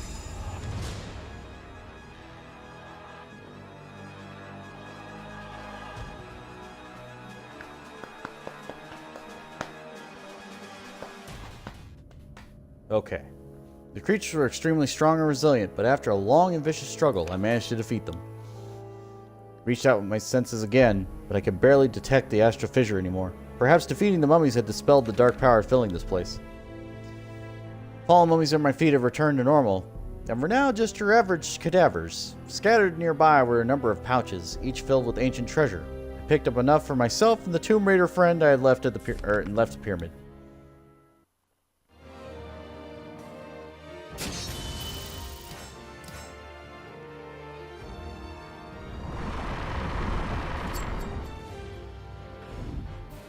What the fuck?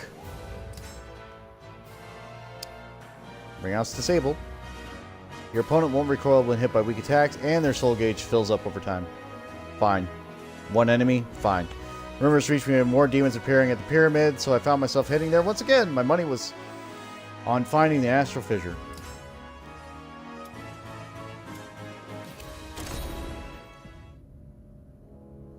Stopped at the tavern in Memphis again on a whim, overheard yet another interesting tale. Hear the news? Monster of the Pyramid's back, they say. Yeah, I guess the curse hasn't been lifted after all. Bah, there's still piles of treasure in there, and I just know it. We got no choice but to forget that place, though, huh? Wait, you over there, Lilith, right? Remember me? One of the Tomb Raiders had noticed me. Hey, it is you. You're Lilith, the only person who managed to bring back treasure from that accursed place. Tomb Raiders filled me on the news. Seemed like the pure spirit had thought it cleansed was cursed again. Mummies as always. Guess I haven't fully purged the astral fissure's influence. Next day, I headed back to the pyramid at urge of the Tomb Raiders. Slipped down the same shaft as last time. Down, I went into the dark depths of the pyramid. Eventually, I ran into mummies. More than the last time. The rumors I had heard were true. Fought off the mummies while I explored, but never felt more than a faint trace of the astral fissure. If it was animating this many mummies, it had to be a powerful source of energy. And yet, I could still barely detect it. Maybe the pyramid's unique structure was preventing me from locating it. I continued my search and eventually found a powerful energy source emanating from the other side of the wall. Squeezed through a narrow gap in the wall and found a vast hidden chamber. The room was filled with ornaments, weaponry, and vases arranged in neat rows. In the center of the room floated an astral fissure. I began to approach it, surprised to find the fissure had in such a location. However, when I drew near, it began to rumble and shake. Moments later, a giant, dark-skinned man strode forth, a berserker. It is you who disturbs my sleep. It is you who disturbs my sleep. I am Imhotep.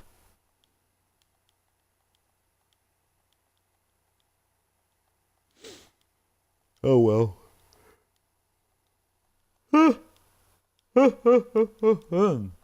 I'm awake. See, at least with this gimmick, it's interesting. And they aren't difficult. Because they could very well just have these fucking idiots be hard as hell to deal with.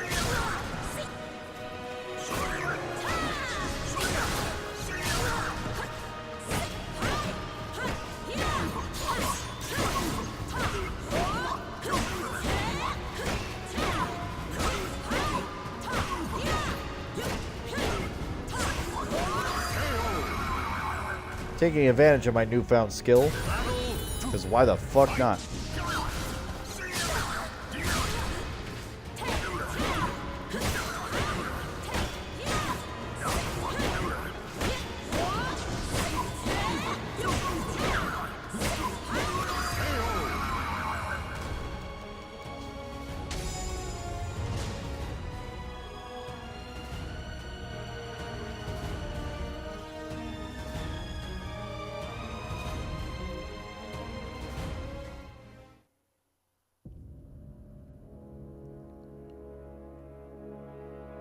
My kingdom is eternal.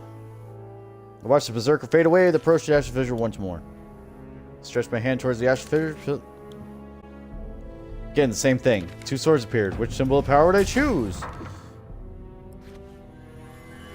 What is the point of this?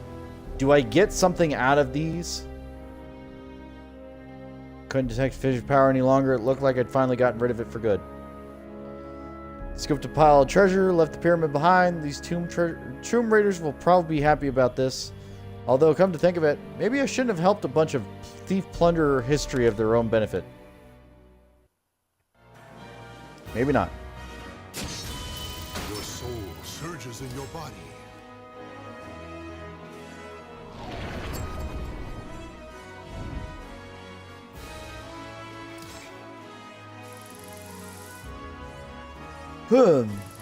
Bounty for scoundrels.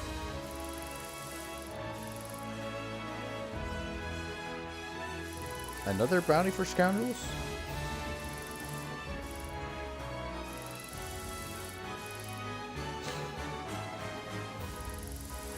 Weird.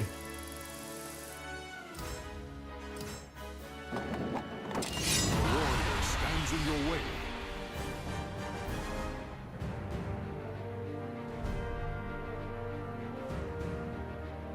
Opponent's melee attacks do more damage and their health recovers when they perform a guard impact. Fine. Ah, thank you, Ah. I appreciate it.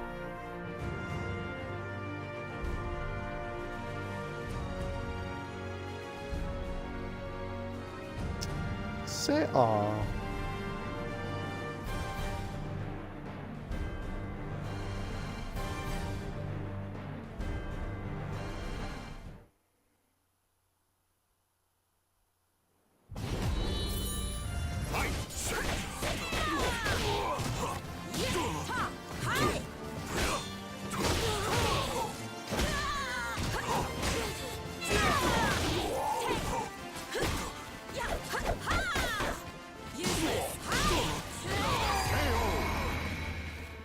And a flying he went.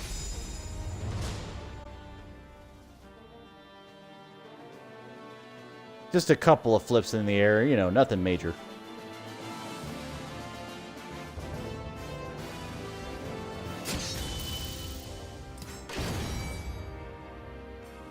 Ooh, I got a lot of stuff. Bluish purple liquid gold. And a Jingu staff.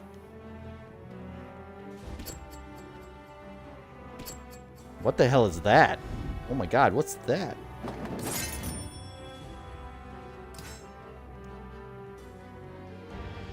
What lurks in the harbor?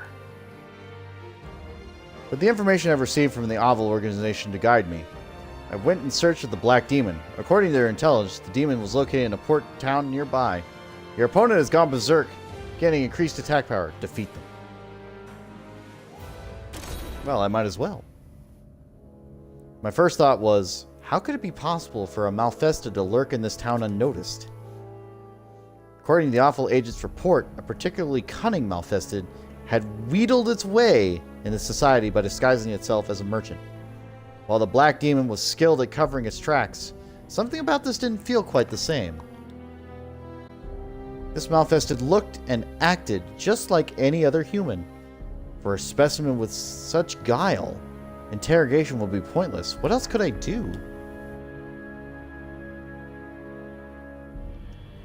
I tailed it until night. When I entered the dark, empty alleyway, it approached it. Who's there? I approached silently, and the Malfested bolted. Hastily, I followed. I arrived at, or perhaps I should say it was led to, a port. The Malfested stood before me, sword in hand. Grr, how did you know? It was probably the glowing red eyes, but we'll not mention that. Malfested was clearly panicked. Without a word, I readied my weapon. Watch him not actually be Malfested and he just looks that way, or he's a vampire or something stupid. Vampires do exist in this world too, because Raphael is a thing.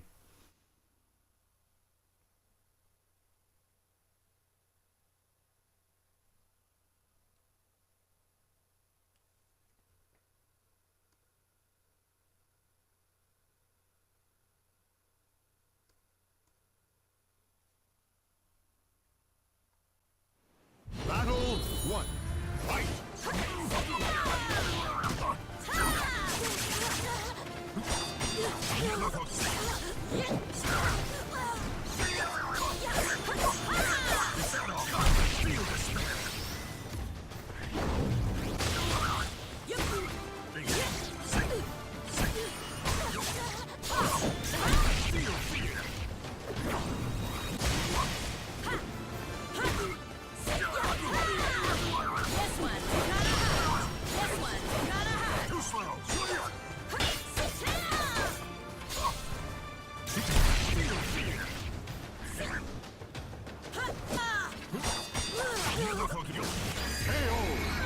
Damn. Battle 2. Fight!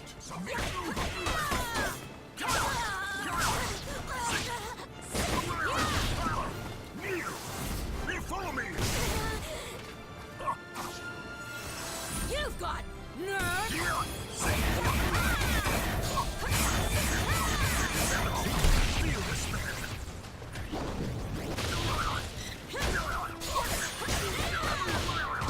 Prepare to die!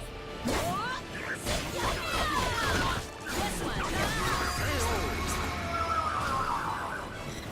That'll work. Final battle. Fight! This one's gonna hurt! Could you not be a dick right now?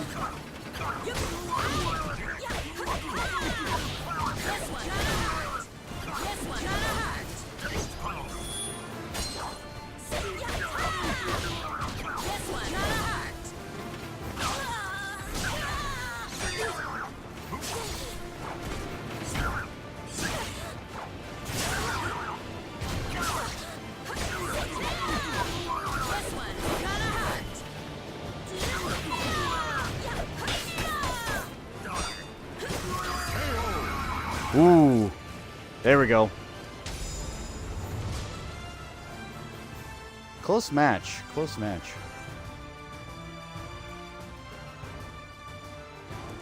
A lot closer than it should have been, but it worked. Malfested was a powerful adversary, true, but it was unlikely it was a black demon I sought. It was time to follow up on my next lead.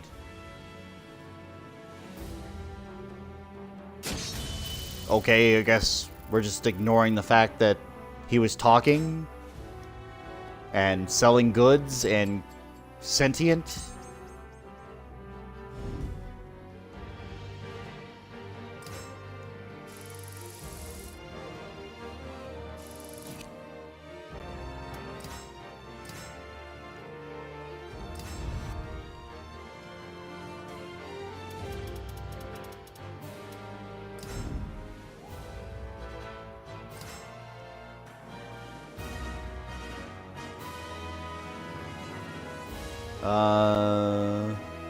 Defeat your opponent within the time limit.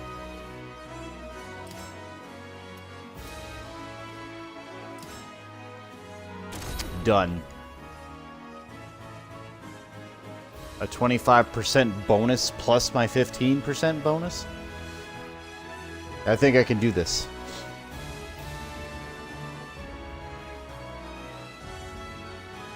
And if I can't, there's really a problem.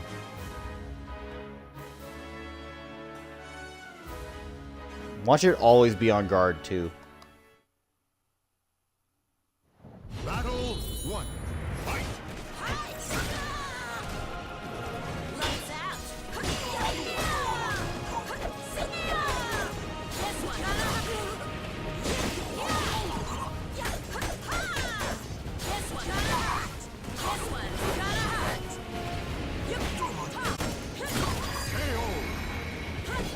That's one. Battle 2. Fight! This one. Oh.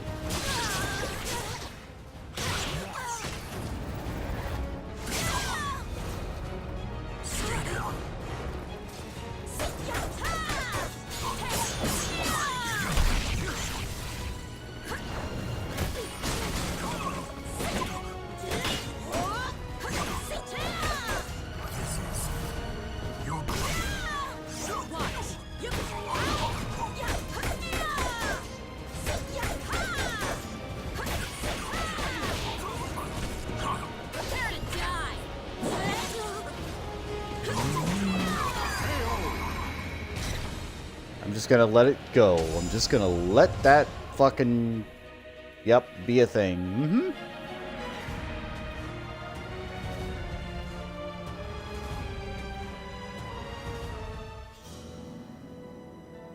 I stretched my hand towards the astral fissure. I felt two forces tugging at me from the other side. Again, with these two forces. What does this even mean? What does this do? Change my alignment? Is there a reason for it? Why would you want me to change my alignment?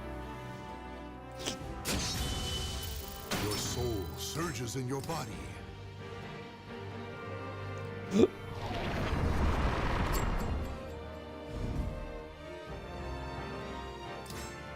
I don't get it.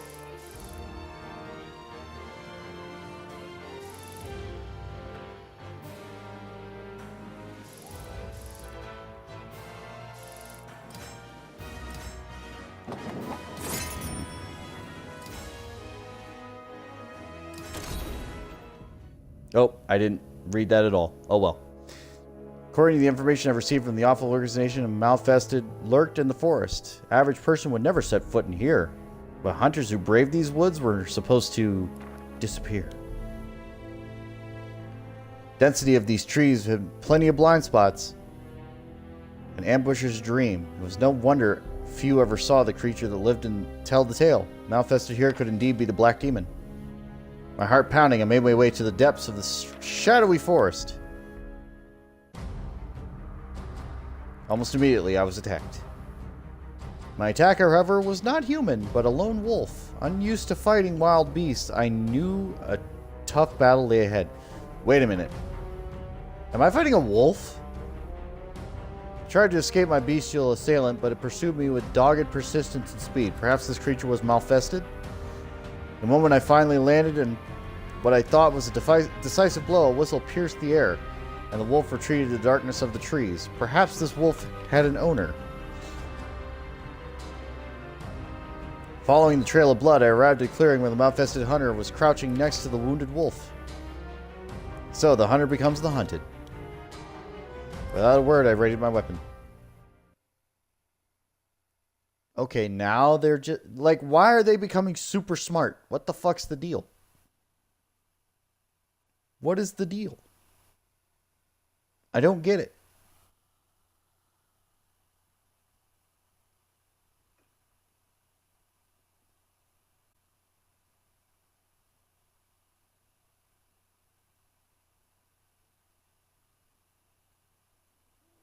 Battle 1.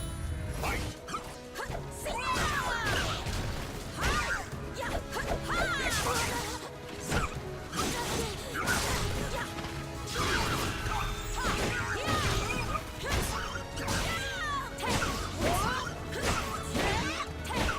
You stop this bullshit right now. Stop it. Stop it. Stop it. Battle 2. Fight!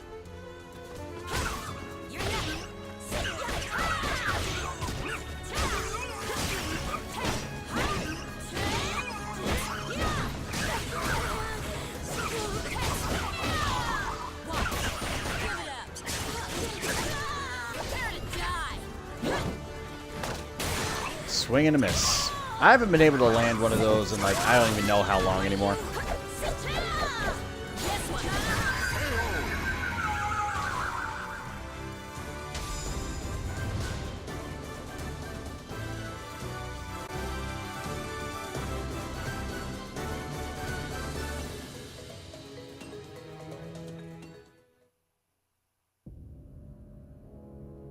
Mouth-vested hunter took the life of the wounded wolf. What? Likely in order to prevent his suffering. This was not something I would expect from a black demon, so likely my target was elsewhere. What? My investigation had so far proved fruitless. At this pace, I would never find the black demon or grow. I thought back to the promise I made him. Kill me. No matter what difficulties I faced, I could never give up. Once again, went to meet Dion and Natalie. Your soul surges in your body.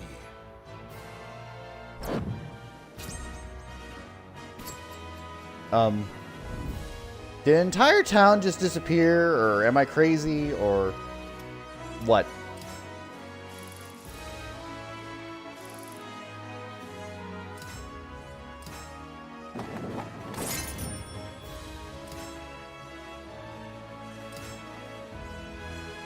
While resting up in a town, I ran into Zhenghua and Keelik. Zhenghua was keen for us to stay in the same inn, but I could sense she was hiding something. Your opponent starts the battle soul charged and empowered, but they become weak once their soul charge fades. Defeat them. Is that you, Lilith? Hey, over here! Voice called at me throngs of people. When I looked around, I saw Zhenghua leaning out over of the inn window, waving at me. I could see Keelik at her side too. But Zhenghua shouted at me the entire way. I entered the building. When I sat down, she immediately leaned over the table. Can't believe we ran into each other. Stay and eat with us. Let's catch up. Zhenghua explained that Keelik was accompanying her back to her home at Beijing. I promised to once I'd fulfilled the purpose of my journey, and so now we return. We're staying in rooms upstairs for the night. Oh, I know. Why don't you stay here too, Lilith? It's getting late after all, and there's so much to talk about. Come on, how about it? Well, it wasn't like I had plans to stay elsewhere, so I accepted. Early the next morning, I heard a knock at the door of my room. Lilith, you awake? I know it's early, but I have something I need to ask you. Zhenghua told me to follow her, so we walked towards the edge of town. I have a fight today I must win, no matter what. So I want you to be my last sparring partner, Lilith. Normally I'd ask Keelik, but I can't this time. Please say you'll do it. So that This is why Zhang Wan wanted me to stay at the inn last night. I could hardly refuse a request, so I raided my weapon. Okay, thanks. Let's do this.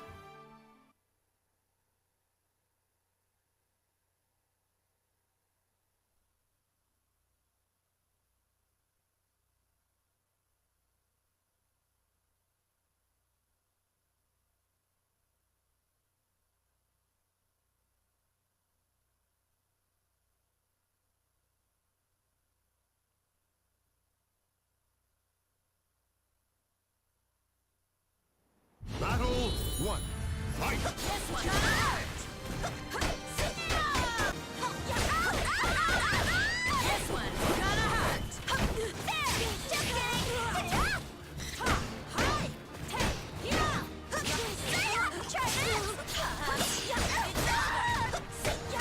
this! This one's gonna hurt! Another! There! Just kidding!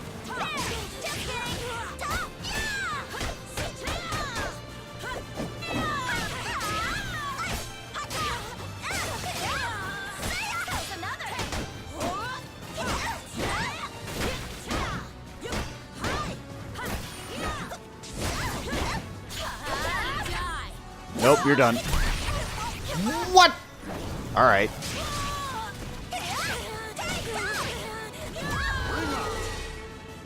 And a ring out. Battle 2. Fight! This one's gonna hurt. This one's gonna hurt. What? Lights out. It's over.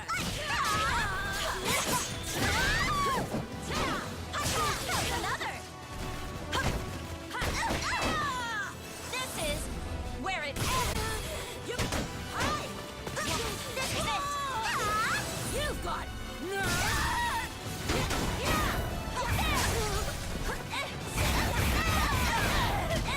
prepare to die.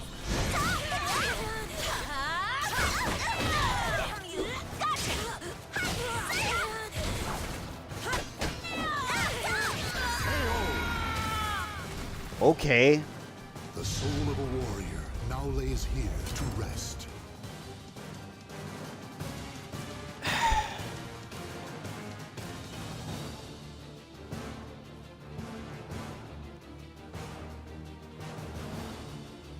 Battle 1. Fight! You're done.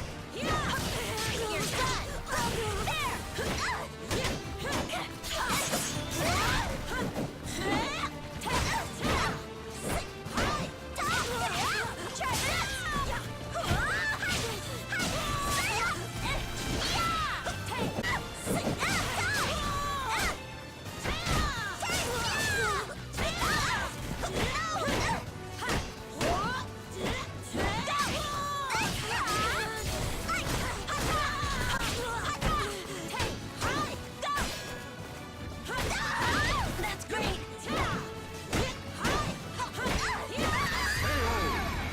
You're nothing. I won't hold back. Fight! This one's gonna hurt like that. You're done. It's over.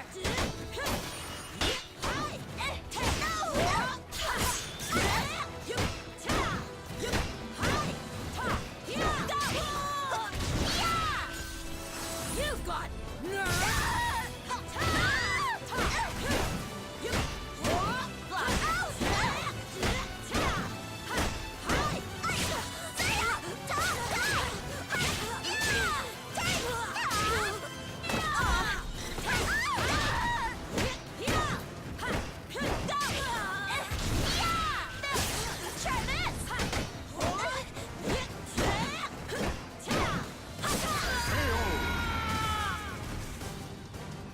Okay. Final battle. Fight!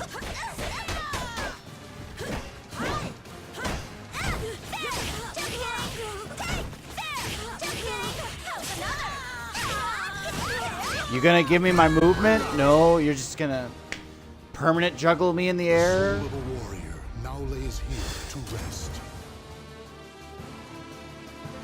Okay. Alright, game.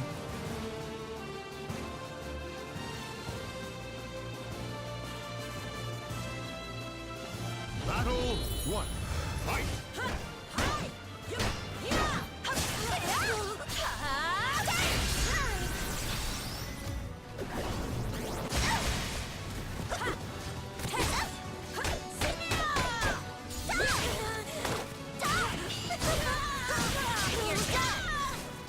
Can we stop? Thanks.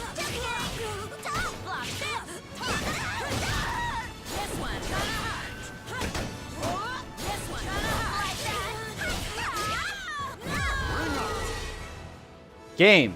What? Battle 2. Fight!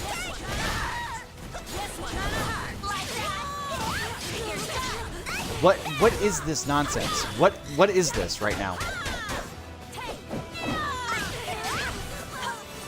You've got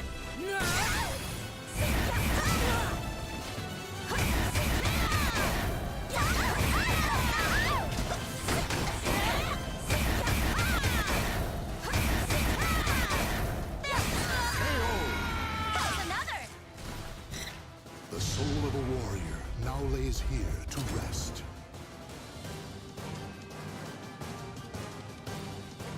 Why is this fight difficult? Why is this hard?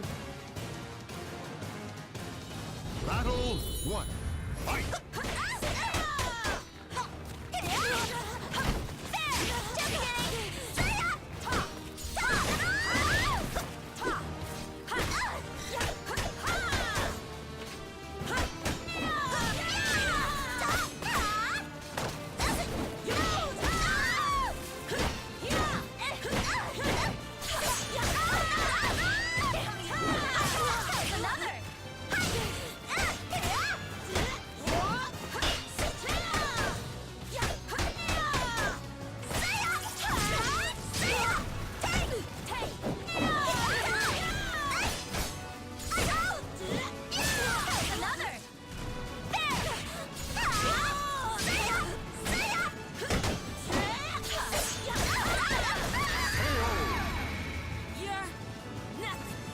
Battle 2.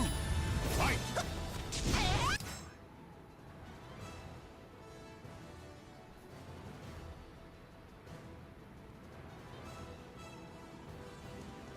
Sorry, that was me.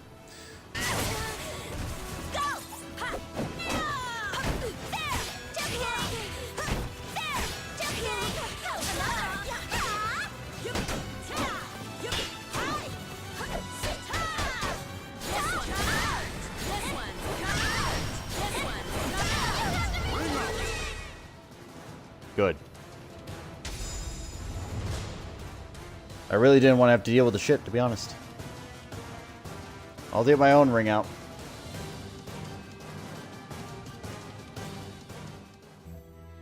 Everybody's playing Fallout today. It's fucking nuts. You really are good, Lilith. That's exactly what I was after. I even managed to think of a new trick I can try. Back in the end, I was preparing to leave. Keelik and Zhenghua came over to see me and told me they were heading off too. We had been walking along the road together for a ways when Zhenghua suddenly stopped and turned toward Keelik. Oh, Keelik. It's time for our fight. The winner gets to decide where our next pact is. We're doing this now? Yep, Lilith's here, right? That means we have a witness. This must be the fight Zhenghua was talking about, or had to win. Keelik slowly nodded, his expression one of concern. Very well, but I warn you, I won't hold back. Battle between the two warriors began.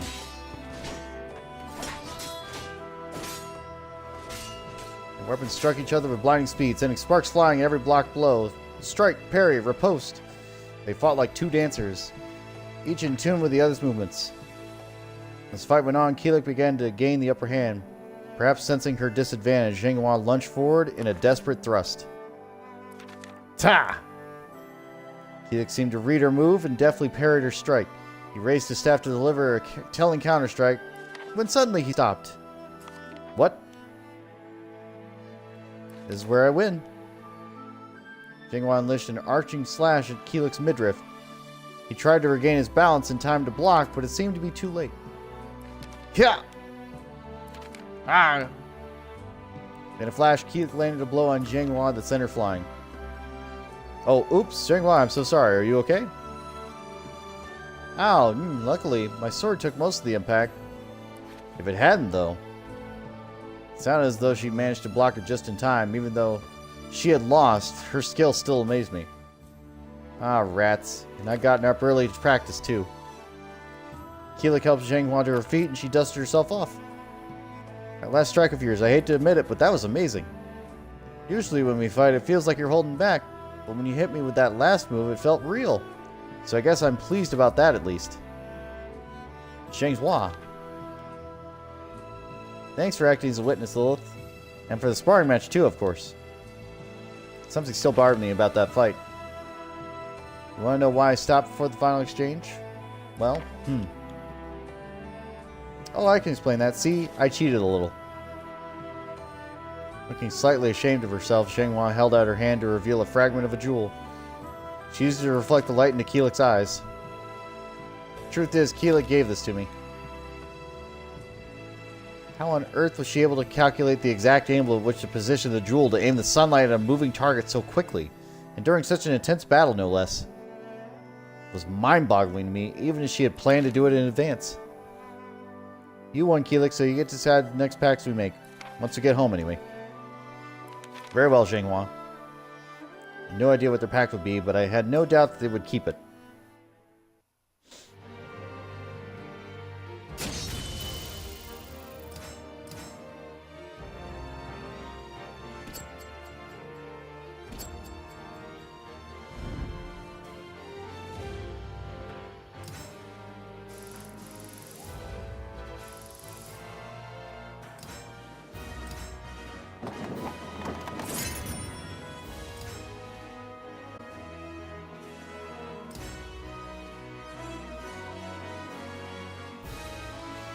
I'm awaited Song Dojang. I happened across Mina training in the meadow. But why was she not practicing at the Dojang? Opponent's high likelihood of crushing her guard. Defeat them. Saw a woman practicing fighting techniques alone in the sprawling meadow. Although I had not yet reached the Dojang, it seemed I had come across a worthy opponent. Huh? Well, if it isn't Lilith. So you finally came. Mina came roaming over to me with a big smile on her face. I asked her why she was training outside of town. The Dojang was starting to get a little stuffy, so I thought a change of scenery would do me some good.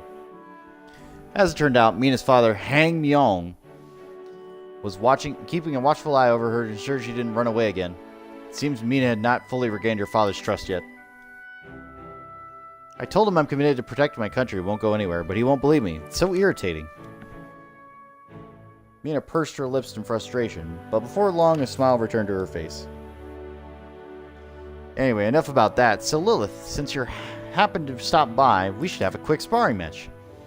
Couldn't beat you before, but I've been training and I've gotten a lot better, so be ready to lose big time. Alright, let me hit you with my stick. Again.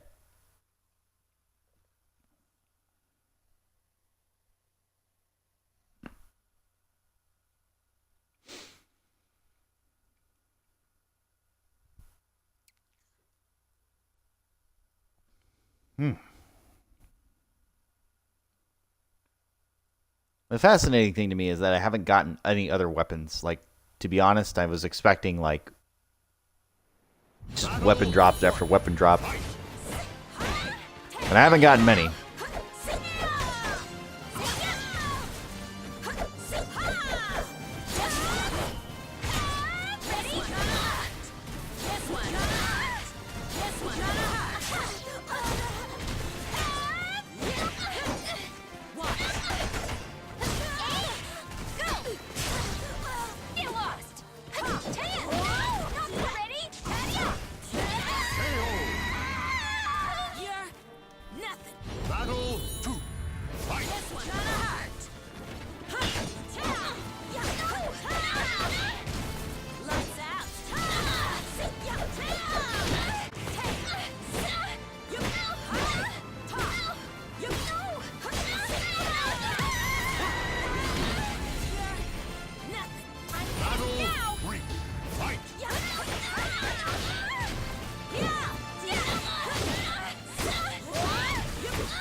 Ugh, this stinks.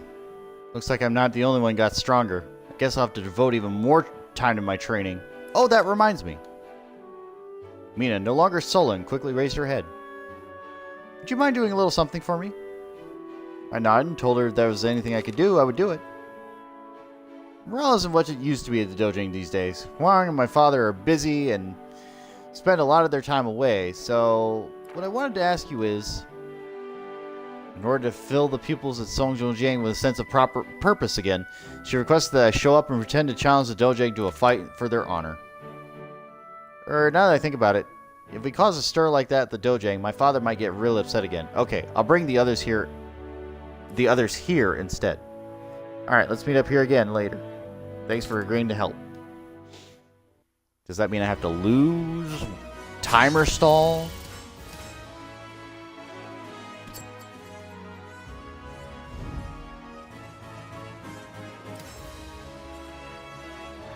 In order to inspire the people's fighting spirits, Mina asked me to pretend I was a challenger seeking to defeat the Dojang. I accepted, soon found myself faced with a group of warriors in training hungry for battle. Only vertical attacks are effective. And 5 enemies.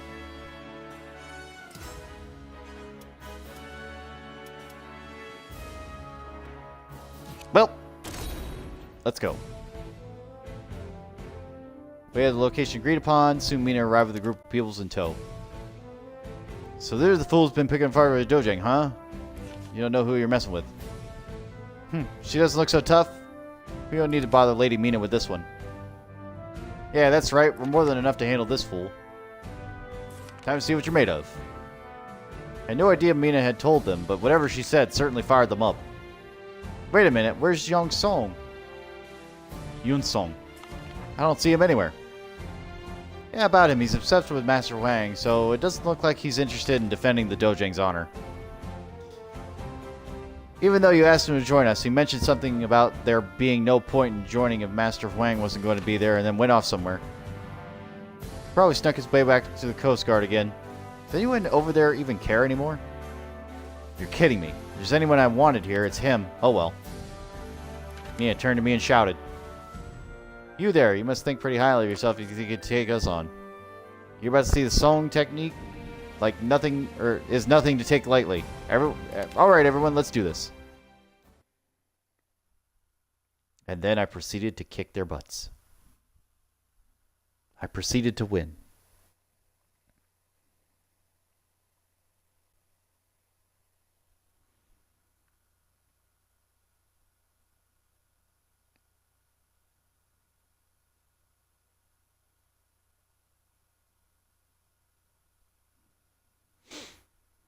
Whew.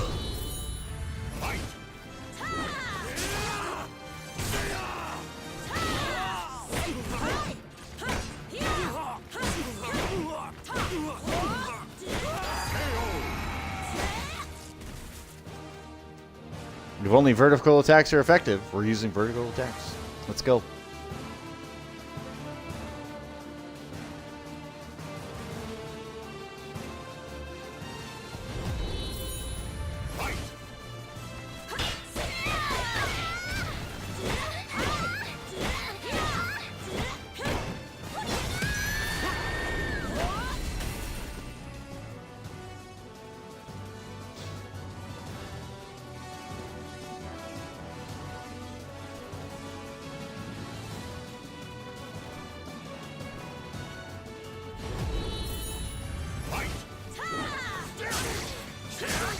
Oh, oh.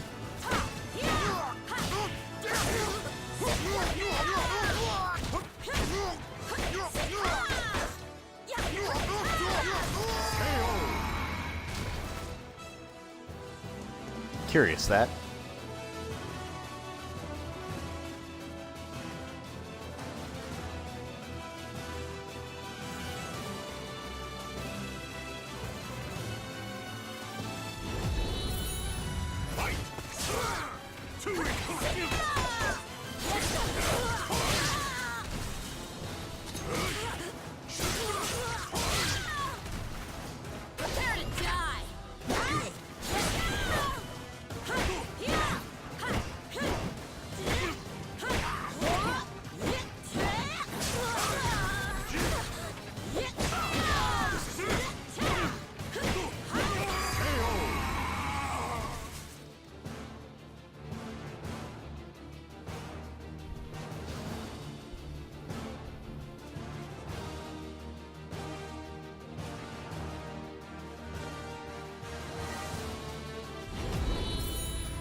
lays here to rest. I've got nothing for that one. I've got nothing.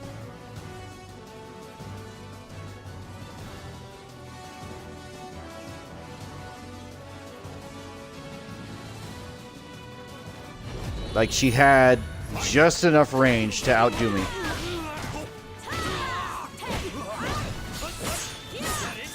This is it! Too simple!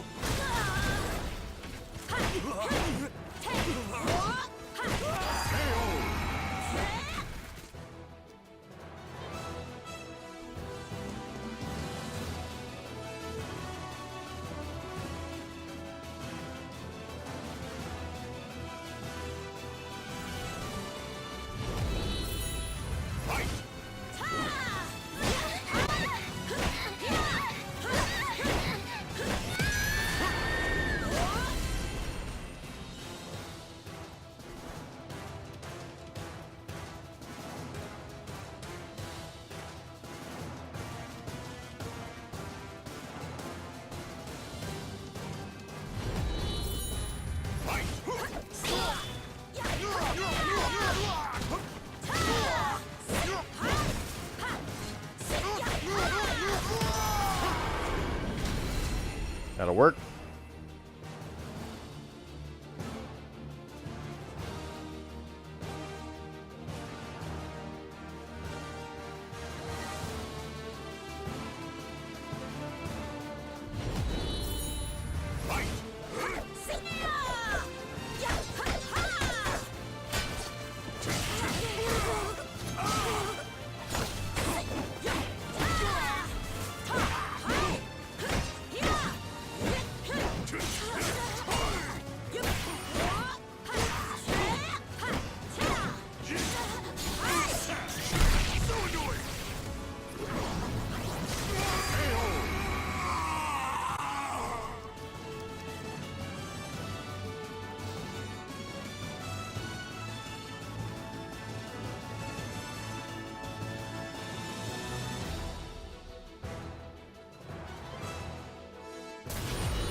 Lady Mina lost?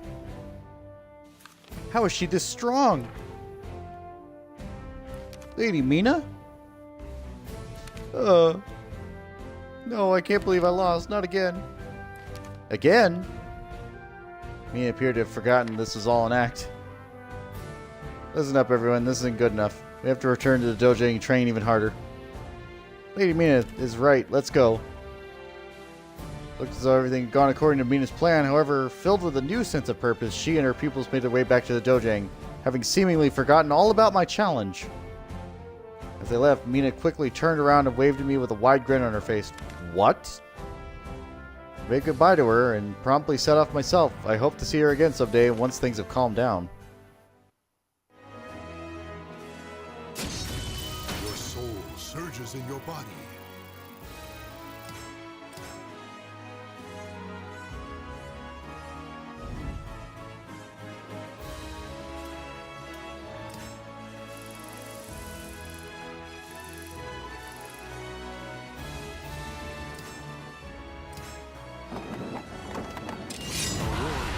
In your way.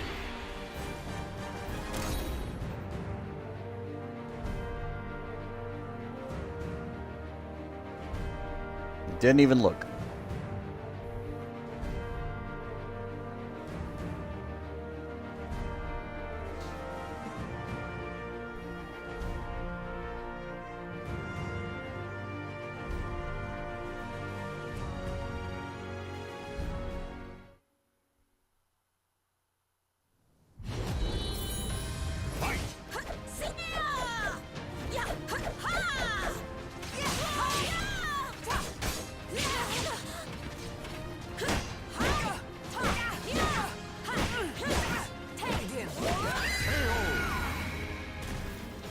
Not a perfect, but it'll work.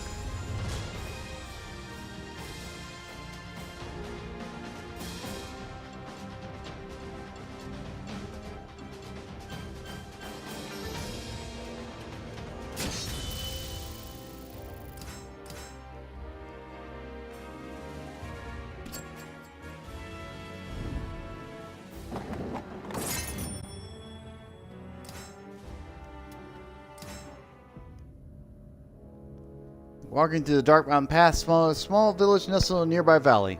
Though late, I could see the lights of many of the houses and hear laughter coming from the tavern. Seemed like a good place to spend the night. Fortunately, the village chief had a room available. Probably saw a magnificent stone-caved temple on your way here, yes? That temple has a long history. The pilgrims from all over traveled there to worship. However, now... Chief, as if suddenly overcome with fear, lowered his voice. It seems bandits have been prowling around here as late. Truth is, there's something very valuable in that temple that's been passed down for a very long time, and I'm concerned the bandits are after it. Chief raised his head and looked me in the eye. I can tell you know our way around a weapon. I know it may be rather brazen of me to ask this of you, but would you mind assisting in capturing the bandits? Of course, I'll reward you handsomely for your efforts. I told him that I would need some time to think about it, and then retire to my room for the evening. As I readied myself for bed that night, I could hear something outside my window. Sensing it might be trouble, I placed my hand on my weapon. Wasn't I interested in some treasure? Given how secretive this individual is acting, I could tell he was not someone from the village. It was likely one of the bands the village chief had mentioned. Man continued as I considered what I should do. Normally I just kill those and get in my way, but you seem different. You got some skill. Help me steal the treasure from the temple, and not only will I let you live, I'll give you some cut of the spoils. Pretty good deal, right? So you want to take a large sum of money? Man, it seemed to have been keeping an eye on the village for some time. If you feel like helping me out, then meet me by the waterfall behind the village tomorrow night. I was greeted the next morning by fair skies. Oh, good morning. Have you reached a decision?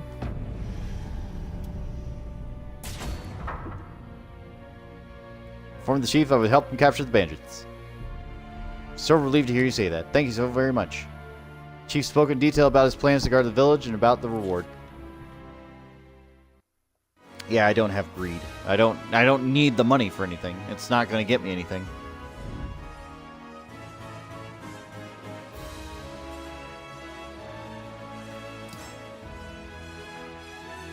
Went to the local militia to repay the kindness I had been shown and allowing me to stay the night. However, on my way, an unsettling swordsman and a mask appeared. Counter has to do more damage for both you and your opponent. Village chief told me where to find the head of the local militia. On my way there, I suddenly felt something strange behind me. I turned around to find a masked swordsman with glowing eyes. My blade trembles in your presence. What are you? My gaze was transfixed on a bewitching glow radiating from his blade. My name is Yoshimitsu. I shall ascertain the true nature of your soul.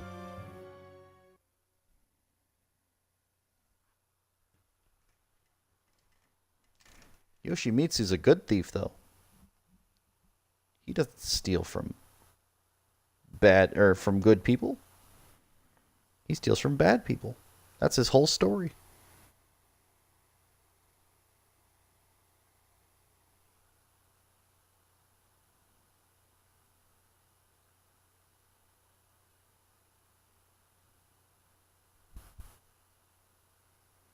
Battle 1. Fight!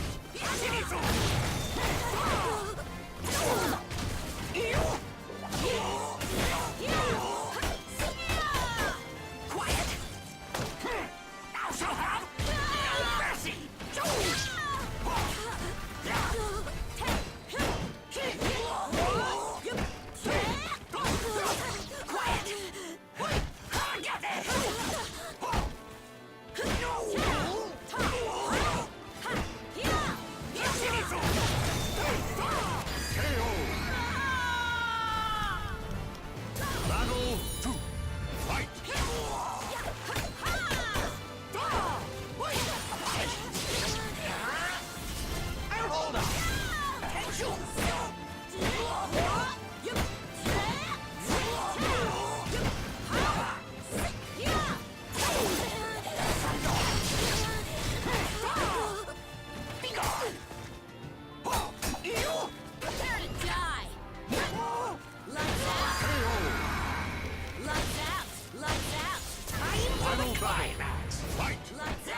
That fucking ring out. I knew it was coming too. Now lays here to rest. I saw that kick happening before he even did it.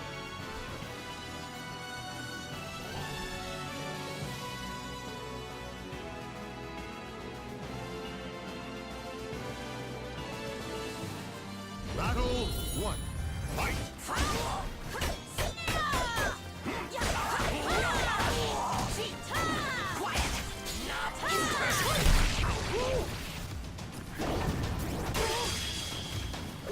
Betrayal!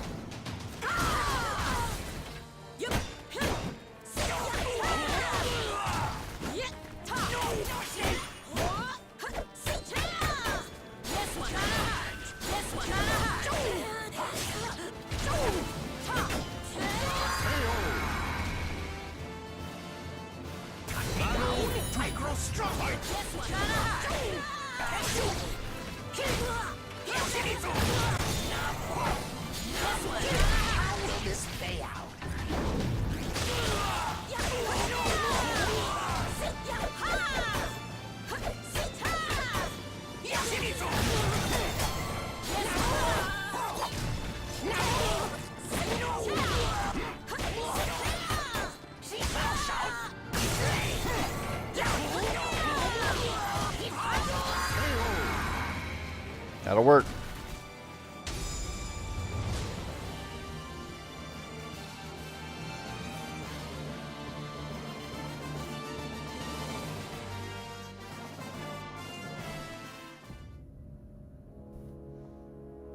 To you who seeks law and order, stay away from that village. When the masked swordsman sheathed his blade, my vision suddenly became distorted, and his cackle echoed through the night. Hey, you okay? Surprised by a sudden shout, I readied my weapon. The man called himself Yoshimitsu was nowhere to be found. Only a man who appeared to be part of the militia stood before me. You alright? I heard there are some bandits in these charts. You better be careful. As the man told me the treasure vault and its security, I made sure to be mindful of my surroundings. Couldn't feel anything. I just imagined my encounter with Yoshimitsu.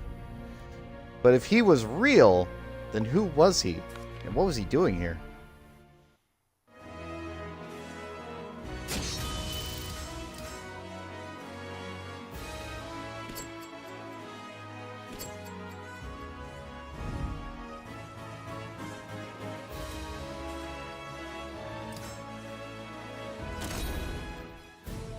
Oh, I didn't read that at all. Zehan's shop was bustling commercial district near harbor. Near the harbor. I imagined the front for a criminal organization would be tucked out of sight, but it was a large building facing a broad street. Oh, if it isn't Lilith, it's nice to see you again. Welcome. After we caught up, Zehan took the letter from his coat. Would you be willing to do a job for me? I'd like you to deliver this letter to an old man in Rouen who lives outside of town. He's a former soldier who used to be our most skilled man. He's retired now, but he's smart. And with his help, I could turn the city around, so are you willing to assist me? Arrived at the location Zehan told me about and was surprised to find a splendid manor. It seemed Rouen was a man of taste and well as ability. What's your business with me? Oh, the boy sent you. The old man's face grew dark as he read the letter. Kong Wang went missing, did he? The boy wants me to help run the shop and clean up town. Ron's eyes shifted to me. His kind, grandfatherly expression had been replaced with a sharp, calculating glare. In our line of work, a business is only as good as the one who runs it. People might lend you their strength, but unless you have the brains to use it, it'll go nowhere. I won't waste my time on someone who doesn't have what it takes, even if it is the boy. With that, the old man's smile returned. But he must have had a reason to send a stranger like you to convince me to help, right? And if that reason is a good one, perhaps I'll lend a hand. For example, maybe you're a warrior with enough skill to entice me. What do you think?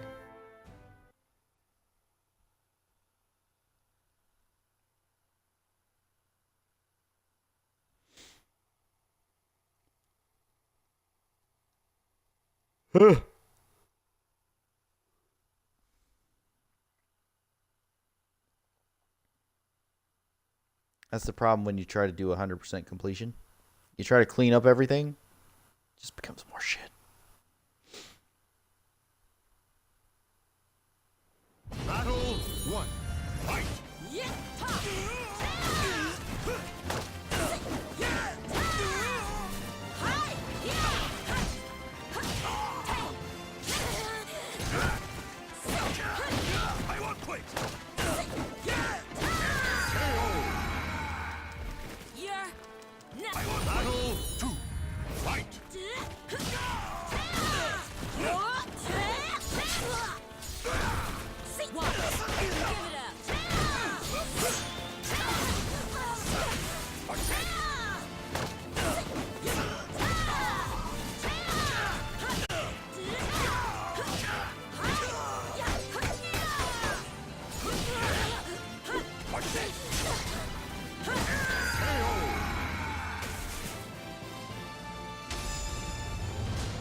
Well, I must admit, he did disservice by underestimating, or I did you a disservice by underestimating you. You've proven yourself to me, and I have the trust of the boy's intuition. He has my help, at least for a time. Ron sank deep into thought. Start off by visiting a few notable citizens, collect funds. After that, we'll see who remains in the organization and get them properly trained. Of course, that boy will have to work on his image, too, in order to keep Lin Pei's gang on their toes. I was certain I would soon be hearing more of Zehan's complaints.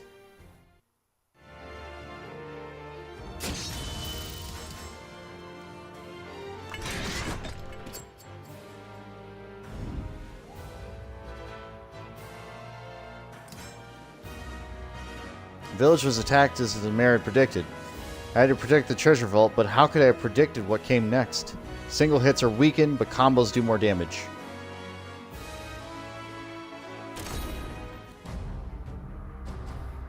As I stood guard at the village entrance, I suddenly heard what sounded like people fighting from further inside the village. It seemed like the bandits had begun their attack, just as the village chief had predicted.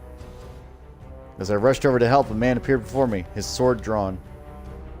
You fool, of all the places for you to play hero, it had to be this village. Upon hearing his voice, I recognized the bandit who had spoken the previous night. I consider myself a man of good judgment. Most people accept my offers, but I guess I was wrong about you. Now die. Sounds like a bandit thing to do. Just tell me the village was evil or a ghost town or something like that.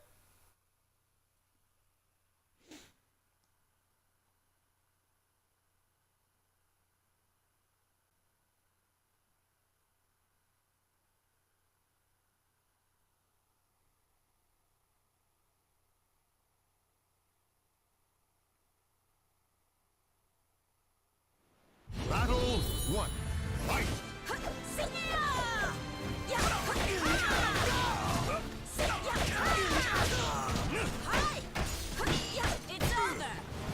It's over! Take this!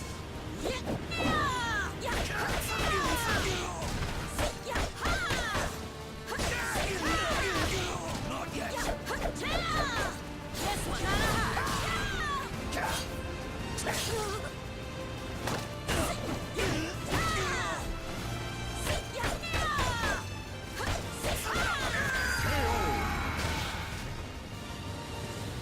Battle 2. Fight! This one's gonna hurt!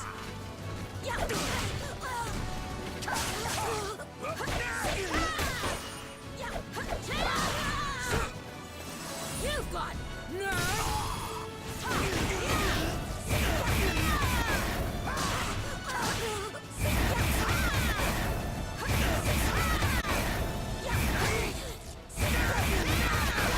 Not yet. Prepare to die! Boom! That should be enough.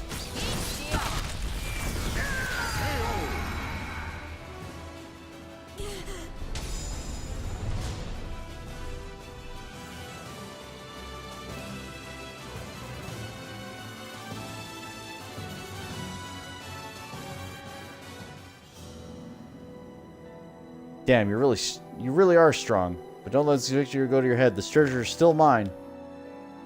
Bandit turned around, swiftly fled towards the temple. I quickly followed him.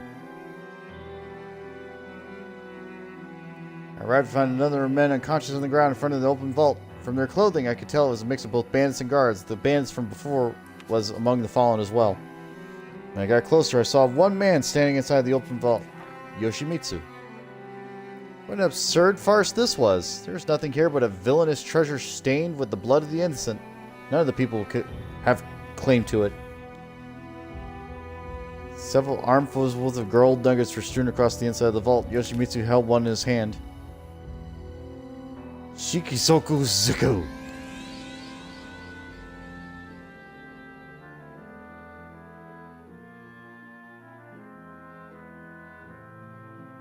Before I knew it, Yoshimitsu had vanished along with the gold. In the resulting emptiness, I could hear his voice echoing in the still air. If you wish to know more, then follow me! Although I did not know what he meant, I intended to find out. I tied up the bandits and resolved to make my way to the location Yoshimitsu had indicated. Your soul surges in your body.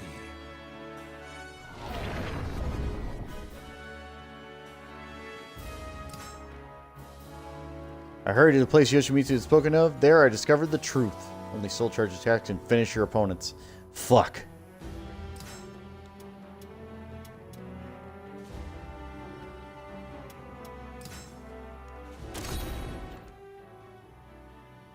I arrived at the location Yoshimitsu mentioned, where I greeted by only his voice.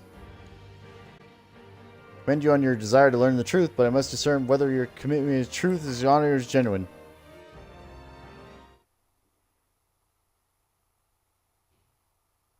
Requiring a soul charge to do that is stupid.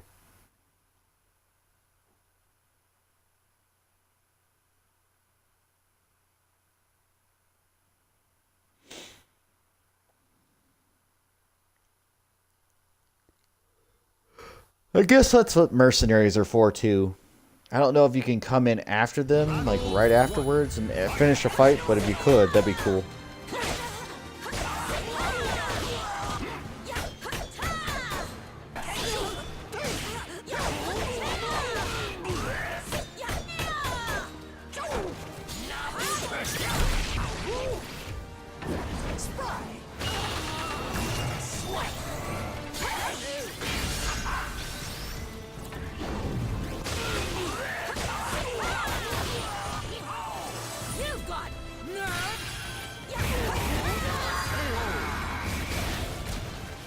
That'll do it.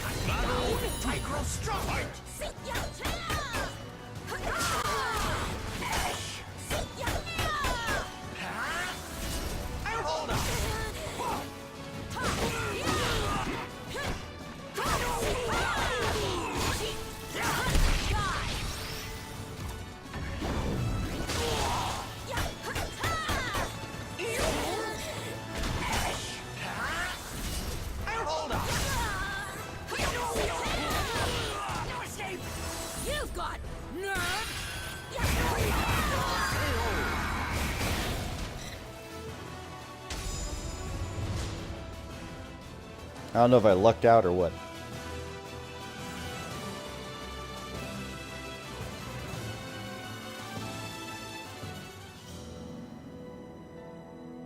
My blade can detect those whose blood is tainted by desire. You do not appear to be what it is seeking. Very well. Then you should hear this. Yoshimitsu dragged the figure from the shadow of the tree. I was surprised to see it was the village chief. Yoshimitsu picked the chief up by his head, then reversed the blade on his hands and held it in the front of the man's eyes. What are you... You villain, look at my blade. Reveal what you have been hiding. Yoshimitsu's sword began to emit a faint light, and the chief's eye grew dim. We're slavers, we took the village. The man began to tell a horrific story. The supposed village chief explained that the original residents of the village were all dead, as he and his fellow slavers had killed them all and taken their place. Isolated mountain village provided a perfect location to buy and sell both stolen goods and those that they enslaved. All profits the slavers made were stored inside the temple, and the bandits that attacked the vault were most likely aware of this. After the man finished his story, Yoshimitsu slew him with one deep thrust of his sword. Those that sought to protect the treasure, and those that sought to steal it. All were nothing but heartless savages that strayed from the path of righteousness. The body of the false chief thudded heavily on the ground. When I looked up from the body, I discovered Yoshimitsu had vanished. Only his voice echoed in the night air. You who have attained great power, what path will you walk? Where will your heart lead you? His voice trailed off, leaving only a false chief's corpse in the silence in its wake.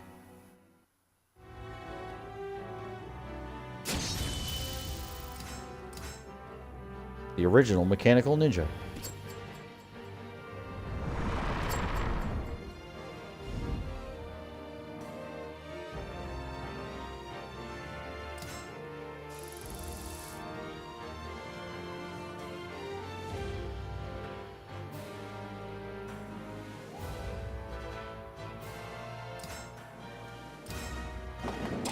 Mysterious enemy emerges.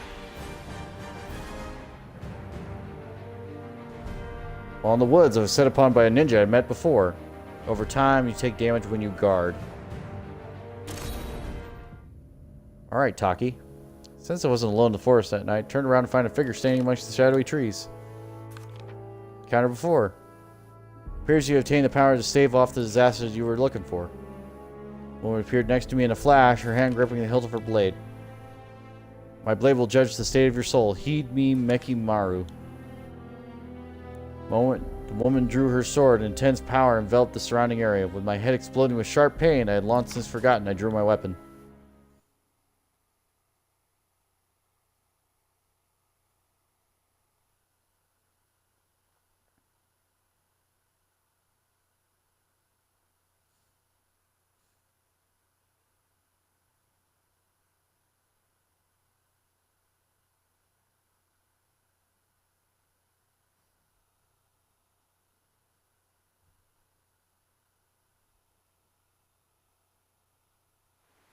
Battle 1.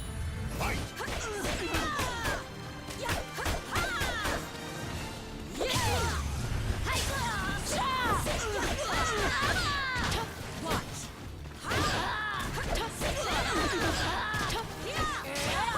No escape.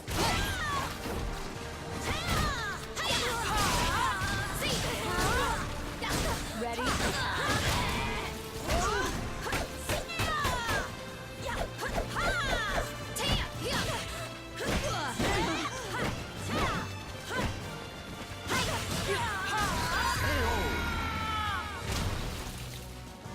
Battle 2. Fight!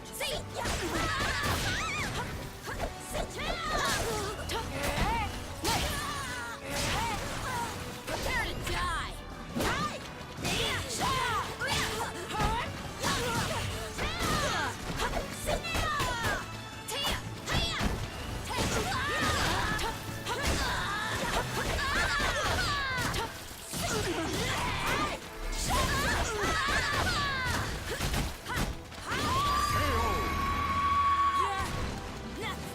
This ends Final here. battle.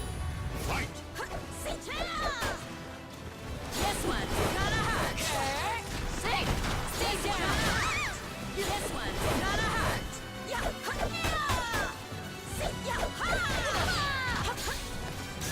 Die. You've got nerve. Come. Prepare to die. Come.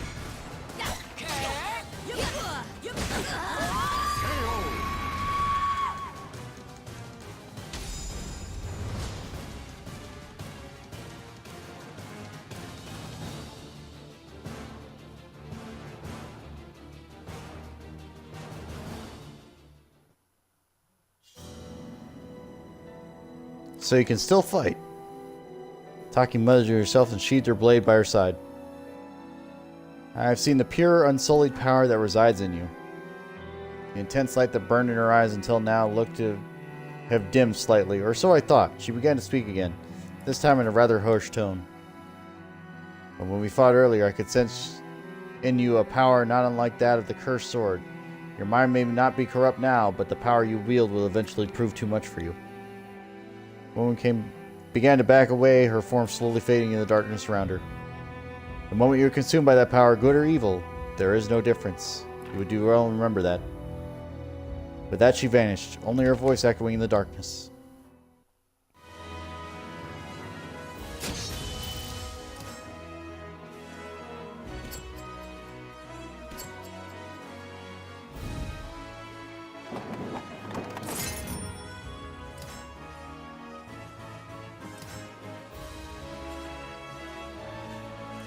Fei Hong. Zihan's next letter was for Fei Hong, but the man had already received an offer from the Silver Tigers. Low attacks do more damage to both you and your opponent. Your opponent will survive one deadly blow with a small amount of health. Defeat your opponent. Ming Empire had fallen into turmoil in recent years. Hiring guards became the norm among merchants. However, there were some among these guards who would immediately turn their clients once they were outside the safety of the city. This was not the case in Yangguang. Even guards hired outside of official channels performed their duties without fail. Apparently, this is because of a man named Fei Hong, who organized all the guards unaffiliated with any crime syndicates. Zihan plan to revitalize this organization by allying himself with Fei Hong. He gave me a letter and sent me to meet the man. What? Damn it all, I lost again. One more round, come on. You shouldn't. You're no good at this, Fei Hong. Near Castle Gate, found a man excitedly playing dice with his fellow mercenaries. It had been Fei Hong. Well, if no one wants to play, hey you, how about a round or two? The man suddenly turned to address me, although I thought I had approached unnoticed. Turned down his offer, delivered the letter. When I said I had come on behalf of Zehan and proposed an alliance, Fei Hong furrowed his brow. That puts me in a bind. I've received a similar offer recently. King Pain the Jackal himself came to see if we could strike a deal. He said there was a pile of money for me so big it would make my eyes pop in my head. Young Zehan can't do better than that, can he? Hold on, though. To be fair, money isn't everything. Nasty work is still nasty work, no matter how you're paid. A man like me needs to enjoy life. So, friend, what do you think? Can Zehan provide me with some fun? What sort of things do I find fun? Lips curved in a wicked grin, he locked eyes with me and assumed a fighting stance. Things like having a bout with someone who can give me a real challenge.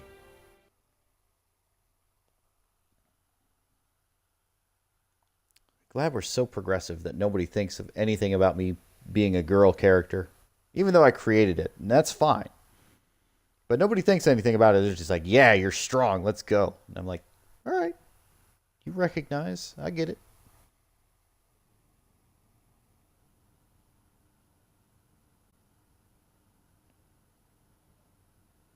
Battle 1. Fight!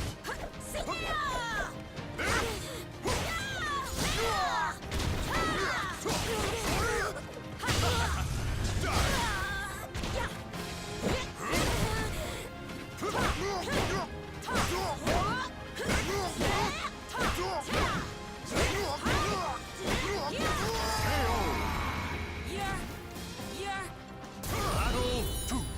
Fight!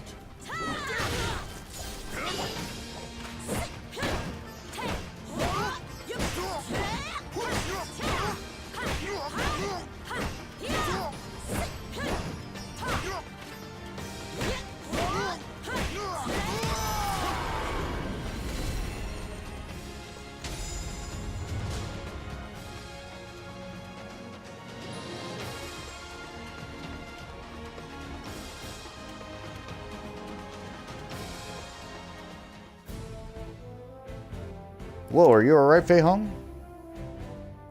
Exactly what I wanted. It's a deal. Work with Zehan, just promise we can do this again sometime. Oh, I'll come with you.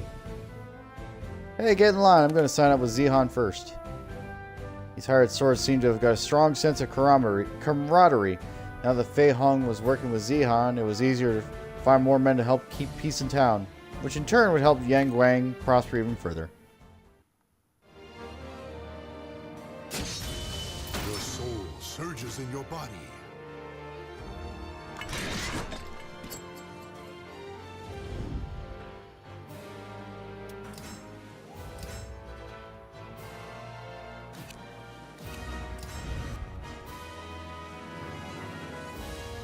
Alright, I think I'm going to call it there, because if I keep going, I'm going to drive myself nuts. Anyway, thank you for watching. This is Reaper 102388. And we'll continue on next time, and we'll probably get back to story time, because I want to get through this and hopefully just have it done. Because I've pretty much cleared out most of the extra stuff, but yeah, we'll go from there. Alright, thank you for watching. I will see you all next time. Bye.